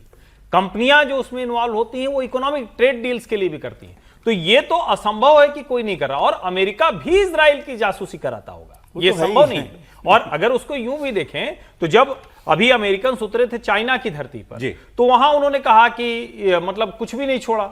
जब पुतिन जाते हैं तो वो कहते हैं कि ना हम तो जरा सा भी एक निशान नहीं छूटना चाहिए। लेकिन जरा सोचिए कि दुनिया जितनी एडवांस टेक्नोलॉजी होती जा रही है उतना डर में, भय में, और जो प्राइवेसी नाम की चीज है वो तो पूरी तरह से खत्म होती जा रही है। तो ये भी मैंने जिक्र किया था महाभारत शांति पर्व का, जिसमें भीष्म पितामह युधिष्ठिर से कहते हैं कि सक्सेसफुल राजा के लिए जरूरी ये चीज है कि वो अपने सबसे भरोसेमंद पर भी भरोसा ना करे। क्या बात है। तो ये तो भीष्म पितामह और युधिष्ठिर के बीच की बातचीत है। सर, मनुस्मृति में राजदूत के लिए सबसे अच्छा कहा गया है कि जो अच्छा बोले, सारी चीजों को जाने, गुप्त से गुप्त खबर भी अपने देश के और राजा के हित में ले आए, मनुस्मृति में कहा गया। अरे आगे सर एक पाकिस्तान की खबर आपको बताता हूं। पाकिस्तान में इन दिनों हल्ला इस बात का है कि भारत ने इंडस वाटर ट्रीटी को एब्रोगेट कर दिया, मतलब हम मान नहीं रहे, सस्पेंडेड है वो। और दूसरा कि हमने चिनाब का पानी मोड़ने के लिए कैनाल बनाने शुरू कर दिए। अब कब बनेगी कैनाल, कब पानी डाइवर्ट हुआ, इससे उनको कोई मतलब नहीं। हमारी नदी सूख गई, अरे जून चल रहा है, मई जून में सारी नदियां सूखी होती है, हंगामा है वहां पे। अब बात सर पहुंच गई कि अगर भारत ने ये डैम बनाए वहां पर चिनाब का पानी होल्ड करने के लिए या कोई ऐसी कैनाल बनाए तो हम क्या करेंगे। अब यहां हो गई सर उनको गलतफहमी। अब इसका इलाज तो किसके पास नहीं था सर? लुकमान के पास, हकीम लुकमान के पास भी नहीं था। लुकमान के पास, लेकिन आपको इलाज देना पड़ेगा। पश्चिम बंगाल से एक बड़ी खबर आ रही है। पश्चिम बंगाल विधानसभा चुनाव में हार के बाद टीएमसी को पूरी तरह टूटने से बचाने के लिए ममता बनर्जी अब खुद कमाल संभाल रही हैं। पार्टी के भीतर मचे इस सबसे बड़े संकट को टालने के लिए वो लगातार रणनीतिक और इमोशनल कदम उठा रही हैं। पहले वो बागी विधायकों से बात कर रही हैं, उनसे संपर्क करने की कोशिश कर रही हैं, और अब वो बागी सांसदों को मनाने के लिए दिल्ली आ रही हैं, ऐसा बताया जा रहा है। ममता बनर्जी आज कोलकाता से दिल्ली के लिए रवाना हुई हैं। कहा जा रहा है कि दिल्ली में वो अपने कुछ नाराज सांसदों को मनाने के प्रयास भी करेंगी, उनसे मिल भी सकती हैं, गिले शिकवे अगर कुछ हैं तो उनको दूर करने का प्रयास भी किया जा सकता है। इसके लिए एक दिन पहले ही अभिषेक बैनर्जी दिल्ली आ चुके हैं। हालांकि आप ये कार्रवाई केवल इंडिया गठबंधन की कल होने वाली बैठक को उससे भी जोड़ करके देखी जा सकती है। कल इंडिया ब्लॉक की मीटिंग में ममता बनर्जी को आना ही था, अभिषेक बैनर्जी भी शायद उसी के लिए आए हो। टीएमसी के 80 में से 58 विधायक पहले बागी हो चुके हैं। स्पीकर ने बागी गुट के ऋतव्रत बैनर्जी को नेता प्रतिपक्ष की मान्यता भी दे दी है। अब उन्होंने कहा, टीएमसी ने कहा हम इसको चैलेंज करेंगे हाईकोर्ट में। ममता बनर्जी ने सांसदों की एक मीटिंग भी बुलाने की बात सामने आई थी, लेकिन उसमें केवल 3 सांसद आए 28 सांसदों में से। अभिषेक बनर्जी, कल्याण बनर्जी और माला रॉय, वही उस लोकसभा के सांसद, ये 3 ही थे। राज्यसभा के 13 सांसदों में से सिर्फ 2 मौजूद थे। तो ये भी एक ममता बनर्जी के लिए बड़ी सरदर्द की बात हुई कि विधायक तो गए, अब सांसद ना चले जाएं। ऑल्दो ये इस बैठक से इनकार किया टीएमसी ने, उन्होंने कहा कि हमने विधायकों और सांसदों को बुलाया ही नहीं था। ये एक ऑर्गेनाइजेशन की मीटिंग थी जिसमें राष्ट्रीय पदाधिकारी जो थे उनको, राष्ट्रीय टीम को बेसिकली बुलाया गया था। हाँ, अब क्या सच्चाई है पता नहीं, लेकिन उसमें सांसद इतने ही आए जितने मैंने आपको बताया। तो दिल्ली इंडिया गठबंधन की मीटिंग के लिए तो समीर जी उनको आना ही था, निश्चित रूप से उनको आना था। ये बात थोड़ी अटपटी सी नहीं है कि वो विधायक सांसदों से मिले 1-to-1 और उनसे बात करें? जो फोन ही नहीं उठाएंगे, सांसद फोन नहीं उठा रहे हैं, सांसद आपके कॉल का रिस्पॉन्ड नहीं कर रहे हैं, सांसद आपके व्हाट्सएप का और एसएमएस का मैसेज नहीं कर रहे हैं, तो ममता बनर्जी को अब आना मजबूरी है। और पक्की बात है, ये आपकी इन्फॉर्मेशन है? पक्का खबर है कि ममता बनर्जी सांसद टच में नहीं है। और सबसे बड़ी चिंता ममता बनर्जी को अपने राज्यसभा के जो 13 सांसद है उनको लेकर हो रही है। खबर यह रही कि राज्यसभा का बड़ा सांसदों का वर्ग टूटने की स्थिति में है, क्योंकि ममता बनर्जी जानती है कि वो राज्यसभा के सांसद या तो इस्तीफा दे देंगे या इतने हो जाएंगे कि जैसे आम आदमी पार्टी के 7 सांसदों ने गुट बनाकर भारतीय जनता पार्टी में शामिल हो गए, तो क्या उस स्टेज के ऊपर राज्यसभा के सांसद चले गए कि 13 में से लगभग 9 से 10 सांसद अलग गुट बना लें और कल वो भारतीय जनता पार्टी में चले जाएं, या इस स्थिति में आ जाए कि वो इस्तीफा दे दे, तो भारतीय जनता पार्टी के पास इतने एमएलए है बंगाल के अंदर कि भारतीय जनता पार्टी अपने एमएलए को जिताकर बंगाल से राज्यसभा ले जाएगी। ये नया वर्जन है ऑपरेशन लोटस। बिल्कुल, तो मुझे लग रहा है कि वही सबसे बड़ी चिंता है। और ममता बनर्जी लोकसभा के अपने 28 सांसदों को एकजुट करने के लिए, राज्यसभा के 13 सांसदों को एकजुट करने के लिए यहाँ पर आ रही है। राहुल गांधी से मिलेगी, भविष्य की राजनीति कैसा करना का उसकी विचार करेगी। और मुझे लगा कि सबसे बड़ी चुनौती ममता बनर्जी के लिए अपने सांसदों को बचा कर रखना है। किसी भी सांसद का अपने सोशल मीडिया अकाउंट से ममता बनर्जी के फेवर में कोई बयान नहीं आया है कि ममता बनर्जी के साथ है और ममता बनर्जी की हमारी नेता है। एयरपोर्ट वाली पिक्चर, हाँ, मैं इन्हीं के ऊपर बात करना चाह रहा था कि कितना सरप्राइजिंग है कि वो अभिषेक बनर्जी को अभी भी इतना भी नहीं वो करवा पा रही कि भाई तुम थोड़े दिन बैकग्राउंड में रह लो, हर उनको न्यूज में ना आए। अब आपने अपॉइंटमेंट अभी किया, खुद ही डील करें और हाँ, उनको थोड़ा बैक चैनल में यूज करना है तो, लेकिन वो अभी भी फेस बने हुए ममता जी जितने। त्रिपाठी जी, नहीं, मुझे लगता है कि ये थोड़ा सा मतलब जिस ह्यूमन नेचर की वजह से ये सब हुआ है और जो अपना बड़ा प्रिय होता है, अब ममता जी का जिस तरह से, जिसको हम कहते हैं ना कि पूरा राजनीतिक अगर देखें तो जब तक वो परिवार नहीं अपनी लड़ाई लड़ रही थी, नेता के तौर पर लड़ रही थी, कांग्रेस जैसी पार्टी छोड़ दी, फिर भी अपनी सत्ता बना ली, कम्युनिस्टों को ख़त्म कर दिया, लेकिन जैसे ही परिवार आ गया तो फिर सारे फैसले, सारे निर्णय, वो जो कहते हैं ना कि टीन एज एक शब्द होता है, तो टीन एज अभिषेक बनर्जी से युवा होता अभिषेक बनर्जी ने सारे लिए। अब आप कह रहे हैं कि कितना हटा दें, कर तो दिया, 2 ज्वाइंट जनरल सेक्रेटरी लगा दिए इनके साथ, तो उसको अखबारों ने लिखा कि उनके पर कतर दिए। क्या पर कतर? महासचिव के साथ 2 संयुक्त महासचिव लगा दिए। मुझे नहीं लगता है कि ममता बनर्जी इस स्थिति में है कि वो अभिषेक को कहें कि तुम पीछे हो जाओ। अब तो उनको ये कहना है कि तुम आगे आके जितना करना है करो, या ममता बनर्जी के दिमाग में जो रणनीति है उसको करना पड़ेगा। लेकिन ये इससे तो नहीं होने वाला है कि बुला के बैठक कर लें। उनको अब सबको डिस्काउंट करके अपना भरोसा, अपनी ताकत करने की अगर क्षमता है तब तो वो बचेंगे, नहीं तो नहीं बचने वाले। भाई आप देखिए, वो कल जो मैं प्रोग्राम सुन रहा था आपका, तो वो जो उनके प्रवक्ता हैं, क्या नाम उनका, जो लेटेस्ट जिन्होंने कल पोस्ट किया था, कुणाल घोष का पोस्ट बड़ा डैमेजिंग है। तो कुणाल घोष कह रहे हैं मैं ममता बनर्जी के साथ हूं, लेकिन जो गलत हो रहा है मैं उस पर आंखें भी मूंद नहीं सकता। खड़े कहां हैं? नहीं साहब, तो आदमी अभी तक नहीं, मतलब वो इस जगह पर खड़े हुए हैं कि जहां से किधर भी जाए। वो जिस गलत काम की ओर इशारा कर रहे हैं वो क्या है? मेरे ख्याल से तो अभिषेक बनर्जी की रीअपॉइंटमेंट है। नहीं, देखिए, एक बात समझिए कि ममता बनर्जी को ही पता, और ये फैक्ट बात है, मैं इसको बहुत समय से कह रहा हूँ, भले ये पब्लिकली जो हमारे जो बागी विधायक हैं एमपी अभिषेक बनर्जी को कह रहे हैं, अभिषेक बनर्जी का गुस्सा अभिषेक बनर्जी को लेकर मसला नहीं है। ये जो भी नाराजगी है या जो भी बात है वो ममता बनर्जी से है। अब अभिषेक बनर्जी के बहाने से ये सब चल रहा हो ऐसा नहीं है, और अभिषेक बनर्जी को हटाने से ममता बनर्जी का आज की तारीख में बैकबोन अभिषेक बनर्जी है। और ममता नहीं, बनर्जी लेकिन अभी समझती सारी राम कथा तो यही है। नहीं, हर आदमी कह रहा है अभिषेक के कोई कह रहा होगा। अभी जैसे हर्ष जी ने बोला कि 2 डिप्टी वो बना दिए उन्होंने, तो उससे कोई फर्क पड़ गया? नहीं पड़ा। कोई फर्क नहीं पड़ा। तो वो जो आदमी उनके साथ खड़ा हुआ है, बैकबोन है, चाहे परिवार का है नहीं परिवार का, लेकिन वो उनके साथ खड़ा हुआ है। और ये फैक्ट है, मैं इसको पहले दिन से समझता हूँ कि वो एक एक्सक्यूज है अभिषेक बनर्जी। अच्छा, हाँ, अभिषेक ममता बनर्जी से, ममता बनर्जी से, या जो भी पावर नहीं है, मतलब पावर नहीं है, अब कहीं जाना है आना है, अभिषेक उसके एक्सक्यूज है। अभिषेक एक्सक्यूज है। अभिषेक की वजह से ये पार्टी टूट रही है, ऐसा मुझे नहीं लगता। बोलिए सर। नहीं, मुझे ऐसा नहीं लगता है। नाराजगी अभिषेक से ही है और स्वाभाविक है कि अभिषेक के साथ साथ ममता से भी है। अभिषेक से इसलिए कि जो गुंडागर्दी सीधे सीधे किया है अभिषेक ने किया है, जो भी है कट मनी का कल्चर हो या इसके बारे में माना जाता है। मैं दोनों विधायक और सांसद, मैं उन्हीं उसी बात पर आ रहा हूँ। और ममता बनर्जी से नाराजगी भी इसलिए है क्योंकि उन्होंने अभिषेक को वहां पर खड़ा रहने दिया। हर बात, हर उनकी गंदी चीजों को पैट्रनाइज किसने दिया? ममता बनर्जी ने किया। तो ममता बनर्जी यदि चाहती कि अभिषेक ठीक से काम करें तो या तो ममता बनर्जी उस स्थिति में होती कि ममता बनर्जी अभिषेक को ये कह सके। मुझे लगता है कि अभिषेक इतनी दूर जा चुके थे कि ममता बनर्जी उनको कंट्रोल करने की स्थिति में आज के दिन में नहीं रह गई थी। और जो भी कुछ पार्टी के अंदर किया जा रहा था, निर्णय लिया जा रहा था, वो मूलतः हम कांग्रेस के बारे में कहते हैं ना कि भाई सोनिया जी का कितना चलता है। सोनिया जी कांग्रेस पार्टी चलाते हैं या राहुल गांधी चलाते हैं? अब राहुल उससे आगे निकल चुके हैं जहां पर कि सोनिया गांधी उनके लगाम पकड़ करके कहें कि नहीं तुमको इस दिशा में चलना है, उस दिशा में चलना है। खेल केवल इसलिए पावर में नहीं है टीएमसी, वो तो एक बेसिक फैक्ट है, वो ठीक है। नहीं तो 12 साल से 15 साल से अभिषेक बनर्जी देख रहे हैं, ममता बनर्जी नहीं देख रहे हैं। ममता बनर्जी लीडर है। जैसे कह लें कि जो भी लोग अभिषेक बनर्जी संगठन के जो भी लोग दूर गए हैं वो सीधे ममता बनर्जी के खिलाफ कुछ ना बोल के आगे। मैं फिर इस पर एक लाइन जरूरी, अभिषेक हर्ष जी एक लाइन बोला है।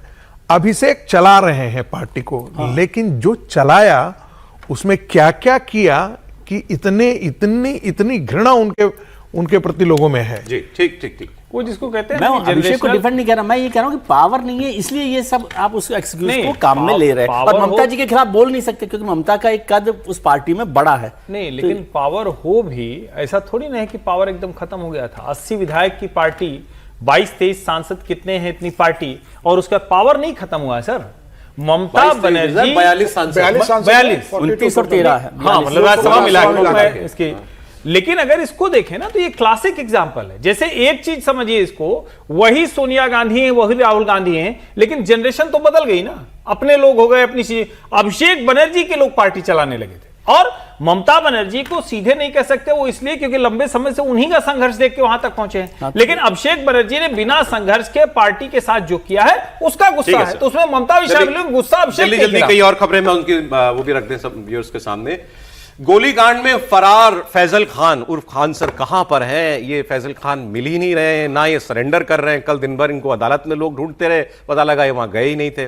क्या खान सर जेल जाने से डरते हैं? बिल्कुल सही बात है, हर कोई डरता है। पटना के कोचिंग किंग कहे जाते हैं ये फैजल खान उर्फ खान सर। मुश्किलें इनकी बढ़ रही हैं।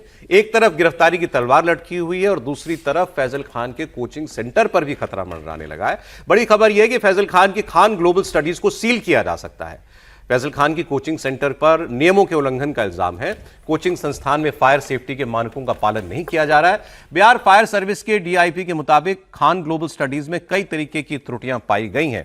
दरअसल दिल्ली और मुजफ्फरपुर अग्निकांड के बाद बिहार अग्निशमन विभाग अलर्ट है और पटना समेत पूरे बिहार में होटल्स की, अस्पतालों की और ऐसे कोचिंग इंस्टीट्यूट्स की सुरक्षा मानकों की जांच हो रही है और इसी में खान सर का कोचिंग इंस्टीट्यूट वो भी नजर में आया है। तो इनको अब नोटिस भी दिया गया है और 15 दिनों के अंदर अगर इन्होंने सब कुछ दुरुस्त नहीं कर लिया तो फिर वहां ताला भी लटकाया जा सकता है। क्या खान सर या ये फैजल खान सर ज्यादा हो जाता है, फैजल खान नाम भी है इनका कुछ। समीर जी, ये क्या निशाने पे आ गए हैं क्या? वो गोली कांड जो है वो तो ठीक है, उसमें उन्होंने जो किया होगा उसके मुताबिक कानून अपनी कार्रवाई करे, बट अदरवाइज ये टारगेट पे है क्या? अब जैसे कर्म करोगे उसका फल तो भुगतना पड़ेगा। पिछले 2-3 बार से अगर आप देखेंगे कि पिछले बार जब छात्रों ने मीडिया पर जिस तरीके से बयान दे रहे थे, जिस तरीके से उनका व्यवहार पढ़ाने के अलावा जो दूसरी एक्टिविटी में उनका व्यवहार नजर आ रहा था, सरकार वॉच रख रही थी, लेकिन कुछ ऐसा उनके खिलाफ सरकार को मिल नहीं रहा था।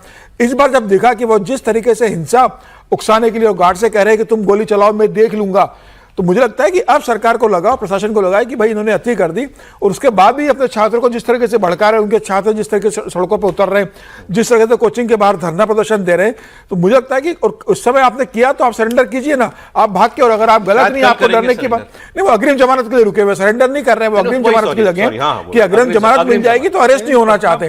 भाई आपको डरने की क्या बात है? और पुलिस को पता है वो कहां पर है, पुलिस गिरफ्तार नहीं कर पा रही, वो पटना में ही है, पुलिस को सब पता है, पुलिस का मुझे लगता है कि उसको गिरफ्तार नहीं करना चाहती, ये बहुत गलत है। आप फायर वालों का नोटिस भी बड़े सही वक्त पे पहुंचा है। नहीं वो तो ठीक है, वो तो तैयार ही इसीलिए रहते हैं, वो सिर्फ डेट डालते हैं, वो तो डेट डालते हैं, फायर वाले एनओसी जितने भी होते हैं वो डेट डालते हैं। कह रहा हूं, ये निशाने पे आ गए क्या? म्युनिसिपल कॉर्पोरेशन क्या ये सरकार के निशाने पे है? हमें निशाने पे है या नहीं, लेकिन ऐसा लग तो रहा है। अब उनके दो चाचा हैं और उन दोनों चाचाओं का बयान आया है कि ये ऐसा ही आदमी है, ये फर्जी डिग्री लेकर के करता है, इसके पास कोई बड़ी डिग्री नहीं है, ये पढ़ा रहा, बोलने में बड़ा अच्छा है, एक कुछ दिया नहीं होगा, चाचा तो ईर्ष्या तूने गई मेरे मन से। नहीं, दूसरा ये भी कि ये दबंगई शुरू से करते आ रहा है, ये भी एक बात उन्होंने जोड़ा कि ये दबंगई और दबंगई, लेकिन जो इससे छोड़ दीजिए, मैं शुरू से एक बात ये कहता हूं कि खान को फैजल खान को आप एक शिक्षा माफिया के रूप में देखेंगे तो ज्यादा बेहतर होगा। ठीक है सर।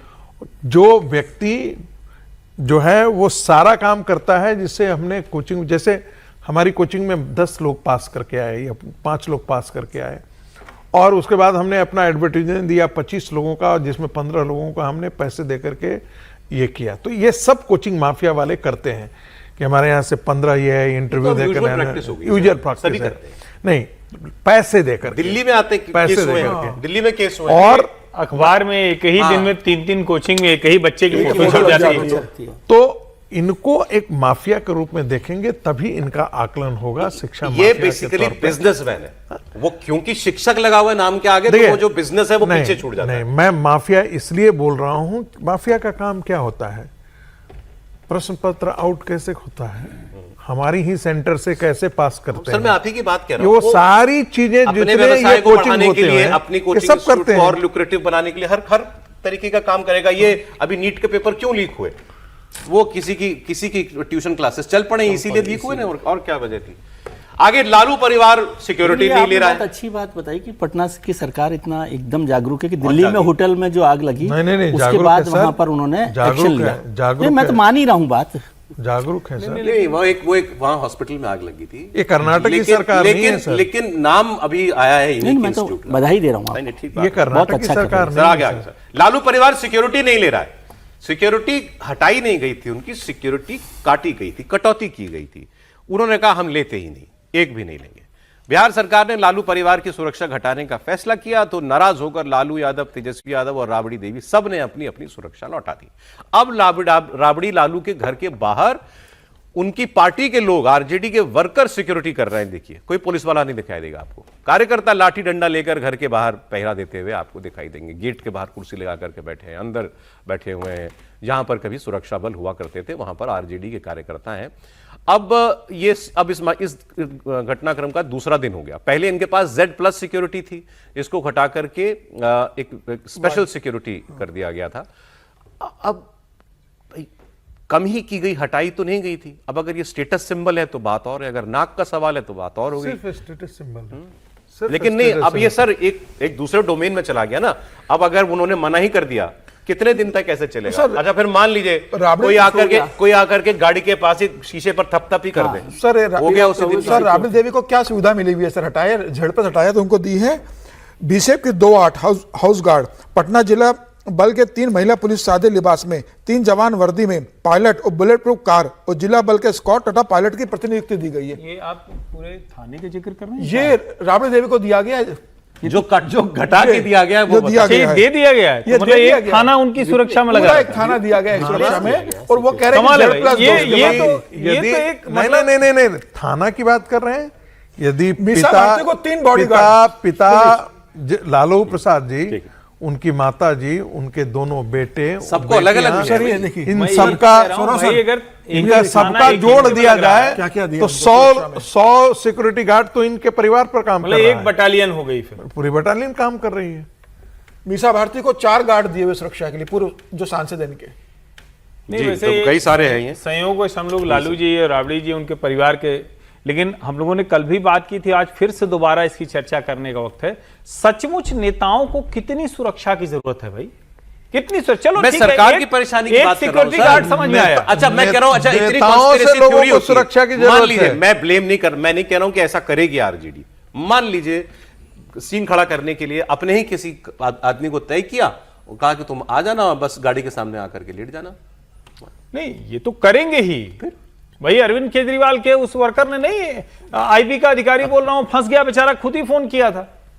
तो ये होगा, लेकिन सवाल मूल पूछा जाना चाहिए कि इतनी जरूरत। और उस वक्त आप कहते हैं कि भारत में प्रति व्यक्ति प्रति 100 लोगों पर कितनी पुलिस बड़ी कम है सुरक्षा के लिए। नहीं, मैं तो कह रहा हूं सारी सुरक्षा इसको रिव्यू किया जाए और नरेंद्र मोदी को देश की संसद में कानून लाना चाहिए। पूर्व मुख्यमंत्री, मुख्यमंत्री, पूर्व सांसद, पूर्व विधायक, कितनी सुरक्षा उनको चाहिए भाई? चलिए आगे बढ़ते हैं। तेलंगाना के मुख्यमंत्री, कल भी हम लोगों ने चर्चा की थी कि ये एक घटना के तौर पर नहीं लो, इसको पूरे सिस्टम के तौर पर। मतलब लालू जी अगला बयान नहीं मिल रहा, पार्टी के प्रवक्ताओं को अभी सुरक्षा दी जा रही है, तो वो काम खत्म हो जाएगा, उसके बाद इस पर भी रिव्यू करेंगे। अगली खबर सर, समय ज्यादा नहीं रहेगा। सर एक बोल लेने जी। विजय जी तंज कर रहे हैं पार्टी के, सुनिए, आप क्यों बोल रहे हैं? पार्टी प्रवक्ताओं को यदि सुरक्षा दी जाती इसलिए देते कि जो कुछ वो बोलते हैं उसमें कुछ ऐसा भी होता है जिससे एक समाज विशेष सरकार देखती है ना कि ये क्या जरूरत है। बिल्कुल, वो असेसमेंट। अगली खबर पर आपको कमेंट करने में और आनंद आएगा, सुनिए। तेलंगाना के मुख्यमंत्री रेवंत रेड्डी अब ये सीरियल ऑफेंडर हो चुके हैं। मुख्यमंत्री जी एक के बाद एक ऐसे बयान देते हैं जिन पर विवाद हो, मुझे लगता है वे विवाद पैदा करने के लिए जानबूझकर बयान देते हैं। बेंगलुरु में एक कार्यक्रम में उन्होंने एक के बाद एक कई विवादित स्टेटमेंट दिए। इन्होंने Hyderabad disaster response and estate protection agency hydra के बारे में कहा कि हिटलर से प्रेरणा ली है और उसका नाम हाइड्रा रखा है। उन्होंने कहा कि हाइड्रा हिटलर का पसंदीदा शब्द था। इसी प्रोग्राम में उन्होंने नॉर्थ इंडियंस, उत्तर भारतीयों पर भी एक विवादित बयान दिया। उन्होंने कहा कि ये क्या बात हुई, प्रधानमंत्री उत्तर भारत से, राष्ट्रपति उत्तर भारत से, हम दूसरे दर्जे के नागरिक बनकर नहीं रहना चाहते। हम ऐसे नागरिक हैं जो टैक्स तो देते हैं लेकिन इनसे दिल्ली को सलाम करने की भी उम्मीद की जाती है। Why? President of India from North India, Prime Minister of India, North India. Because of we don't have strength to show our political strength. So we don't want to live like second grade citizens in Delhi, paying taxes and saluting Delhi. So I have told, I have opposed. If as it is 543 wanted to implement women reservation 181, ask him to implement today itself. 2027 UP assembly elections are going to come. Ask him to implement women reservation in Uttar Pradesh. If you wanted to do with the 2011 census, you can do with AI within 3 hours. If you wanted to appoint a commission, if commission can give you within 3 months report of which. मैं ये उत्तर भारत वाले बयान की चर्चा का ज्यादा करना चाह रहा था। भाई प्रधानमंत्री तो वही बनेगा जहां से भी जीत के आए। प्रधानमंत्री तो जनता, देश की जनता चुनती है। अब उनको इस पर भी एतराज है कि फिर राष्ट्रपति भी वहां की क्यों है, नॉर्थ की क्यों है। हालांकि वो तो उड़ीसा की है, तो उड़ीसा तो किसी भी पैमाने पे नॉर्थ पे नहीं आता। लेकिन रेवंत रेड्डी जी को इस सबसे क्या मतलब था? उनको उत्तर दक्षिण करना था किसी बहाने से। फिर वो कहते हैं टैक्स हम देते हैं और सलाम भी हम करें। जी त्रिपाठी। नहीं, एक तो ये कि उनको थोड़ा गलतफहमी है, आंकड़े थोड़ा दुरुस्त कर लें। और जिस आज हैदराबाद राजधानी को लेकर इतना कुछ कर रहे हैं वो चंद्रबाबू नायडू की बनाई हुई है। जो चंद्रबाबू नायडू कह रहे हैं कि 5 भाषा 10 भाषा सीखो, हम नई राजधानी बना देंगे। हम अब साइबराबाद बनाए थे हम आर्टिफिशियल इंटेलिजेंस का, और उनके यहाँ सबसे बड़ा मतलब अंबानी, अडानी, गूगल सब उनके यहाँ गए हैं समझौता करने। ये भी सोचिए छोटी बात नहीं है। सवाल ये, क्या रेवंत रेड्डी सिर्फ और सिर्फ अपनी कुर्सी बचाने के चक्कर में राहुल गांधी का विभाजक विचार लगातार बढ़ाएंगे? कौन कितना पैसा देके बनता है, कितने 100 करोड़ लेकर कुर्सी बची रहती है, वो बयान सबको ध्यान में होगा। इन्हीं का बयान था रेवंत रेड्डी का कि इन्होंने केसीआर के लिए क्या कहा था, बिहार के लोगों पर क्या टिप्पणी की थी। इन्हीं रेवंत रेड्डी का बयान था कि मुसलमान मतलब कांग्रेस, कांग्रेस मतलब मुसलमान, हम न हो तो तुम रह ही नहीं पाओगे। इन्हीं रेवंत रेड्डी का बयान है कि सारे लोग उत्तर भारत के हैं, उनको ये पता ही नहीं है कि उड़ीसा कहाँ है, गुजरात कहाँ है। इनमें से दोनों उत्तर भारत में नहीं, न राष्ट्रपति, न प्रधानमंत्री, न गृह मंत्री, इनमें से कोई नहीं। और रक्षा मंत्री आए तो वो उत्तर प्रदेश के आते हैं, लेकिन नितिन गडकरी आपके कहाँ के हैं? आपके अश्विनी वैष्णव कहाँ के निर्मला हैं, सीतारमण। आपके निर्मला सीतारमण, नहीं सारे लोग, विदेश मंत्री डॉक्टर एस जयशंकर कहाँ के। एक तरह से कहें तो रेवंत रेड्डी सिर्फ उन्होंने उछाल दिया। अच्छा, कमाल की बात यह है कि मैं देख रहा था कई लोग उसको उत्तर भारत लिख के सोशल मीडिया पर भी डाल दे रहे हैं। मुझे लगता है अपनी कुर्सी बढ़ाने के लिए रेवंत रेड्डी ये अंडरलाइन करना चाहते हैं कि नॉर्थ इंडिया में हम साउथ इंडिया में बड़े पावरफुल है। ऐसा ना हो जाए वो साउथ इंडिया में ही रह जाए। अरे भाई, उपराष्ट्रपति आपके साउथ इंडिया से। ऑडियंस जो है ना, अपनी ऑडियंस को एक इस तरह से बात करने के लिए आप पूरा हिंदुस्तान का इतिहास, अभी तो खैर वाइस प्रेसिडेंट का भी आपने जिक्र कर दिया, और सीसीएस के दोनों लोग मतलब विदेश मंत्री, लेकिन ये एक्सक्यूज की बात नहीं कर रहा। आप सोचिए कितने राष्ट्रपति हमारे वहां से रहे हैं, मतलब ये प्रधानमंत्री भी कितना कर्कश लगता है मुख्यमंत्री के मुंह से आने बात ये सोचिए। नरसिम्हा राव प्रधानमंत्री, ये खराब है बात। रेवंत रेड्डी कांग्रेस के ये सफाई देने की बात नहीं। इनको पता नहीं कि कांग्रेस ने गांधी परिवार को जब भी जरूरत पड़ी दक्षिण नहीं बचाया है। इंदिरा गांधी हार गई तो चिकमंगलूर लड़ने गई, सोनिया गांधी अपना सांसद बनने के लिए बेल्लारी लड़ने गई, राहुल गांधी वायनाड जाते, प्रियंका गांधी वायनाड जाते हैं, जब भी जरूरत पड़ी दक्षिण ने आपको बचाया है। आपको सर देखिए, उत्तर भारत की पार्टी जिसे आप भारतीय जनता पार्टी को मानते हैं, तो कलाम साहब तो रामेश्वरम से बुलाया था उनको। मैं कह रहा हूं ये कितना खतरनाक भी है। मैं इसको सफाई देना भी खतरनाक है। एक मुख्यमंत्री ये बार बार बता रहा है कि साउथ इंडियंस आर सुपीरियर और इसको जरा नॉर्थ इंडियन, यही बोल रहे हैं ना ये। बिल्कुल, हम बार-बार नहीं वो ये भी नहीं, विभाजन कर रहा है, एक विभाजन की बात कर रहा है। सुपीरियर तो कहने में ठीक है, जो भी बात वो डीएनए वाला बयान को क्या था, यही था ना।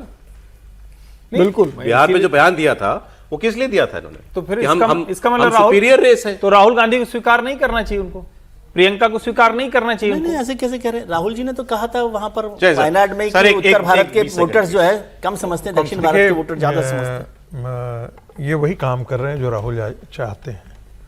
राहुल जी भी नॉर्थ साउथ के बीच में चाहते थे कि टकराव हो जाए, और बार बार वो सदर्न इंडिया के बारे में बोलते थे कि भाई वहाँ हम आते हैं तो कुछ और दिखाई देता है, यहाँ तो पढ़े लिखे लोग हैं दिखाई ही नहीं देते हैं। कैसे वोट करते हैं उनको इशू बेस्ड, उनको इंटेलिजेंस ही नहीं है ताकि वोट करते हैं। शुरुआत तो राहुल गांधी की। तो स्वाभाविक है कि राहुल गांधी के ये बात कही थी, राहुल गांधी के साउथ नॉर्थ ये जो डिवाइड है वो उनकी पॉलिटिक्स को सूट करता है, ये भी उसको खतरनाक है सर। और राहुल गांधी खुद अगर संज्ञान ले इन बातों का तो कुछ शायद मतलब ऐसे में तो इनकी क्लास लगानी चाहिए। क्या क्लास लगाना है? राहुल गांधी की कौन क्लास लगाएगा इन मुद्दों पर? ऐसे ही इनसे ज्यादा कर्कश और कठोर बातें, जहरीला बातें तो राहुल गांधी। समय इतना ही था सर। प्रोफेसर साहब, समीर जी, हर्षवर्धन जी, विजय जी, बहुत धन्यवाद।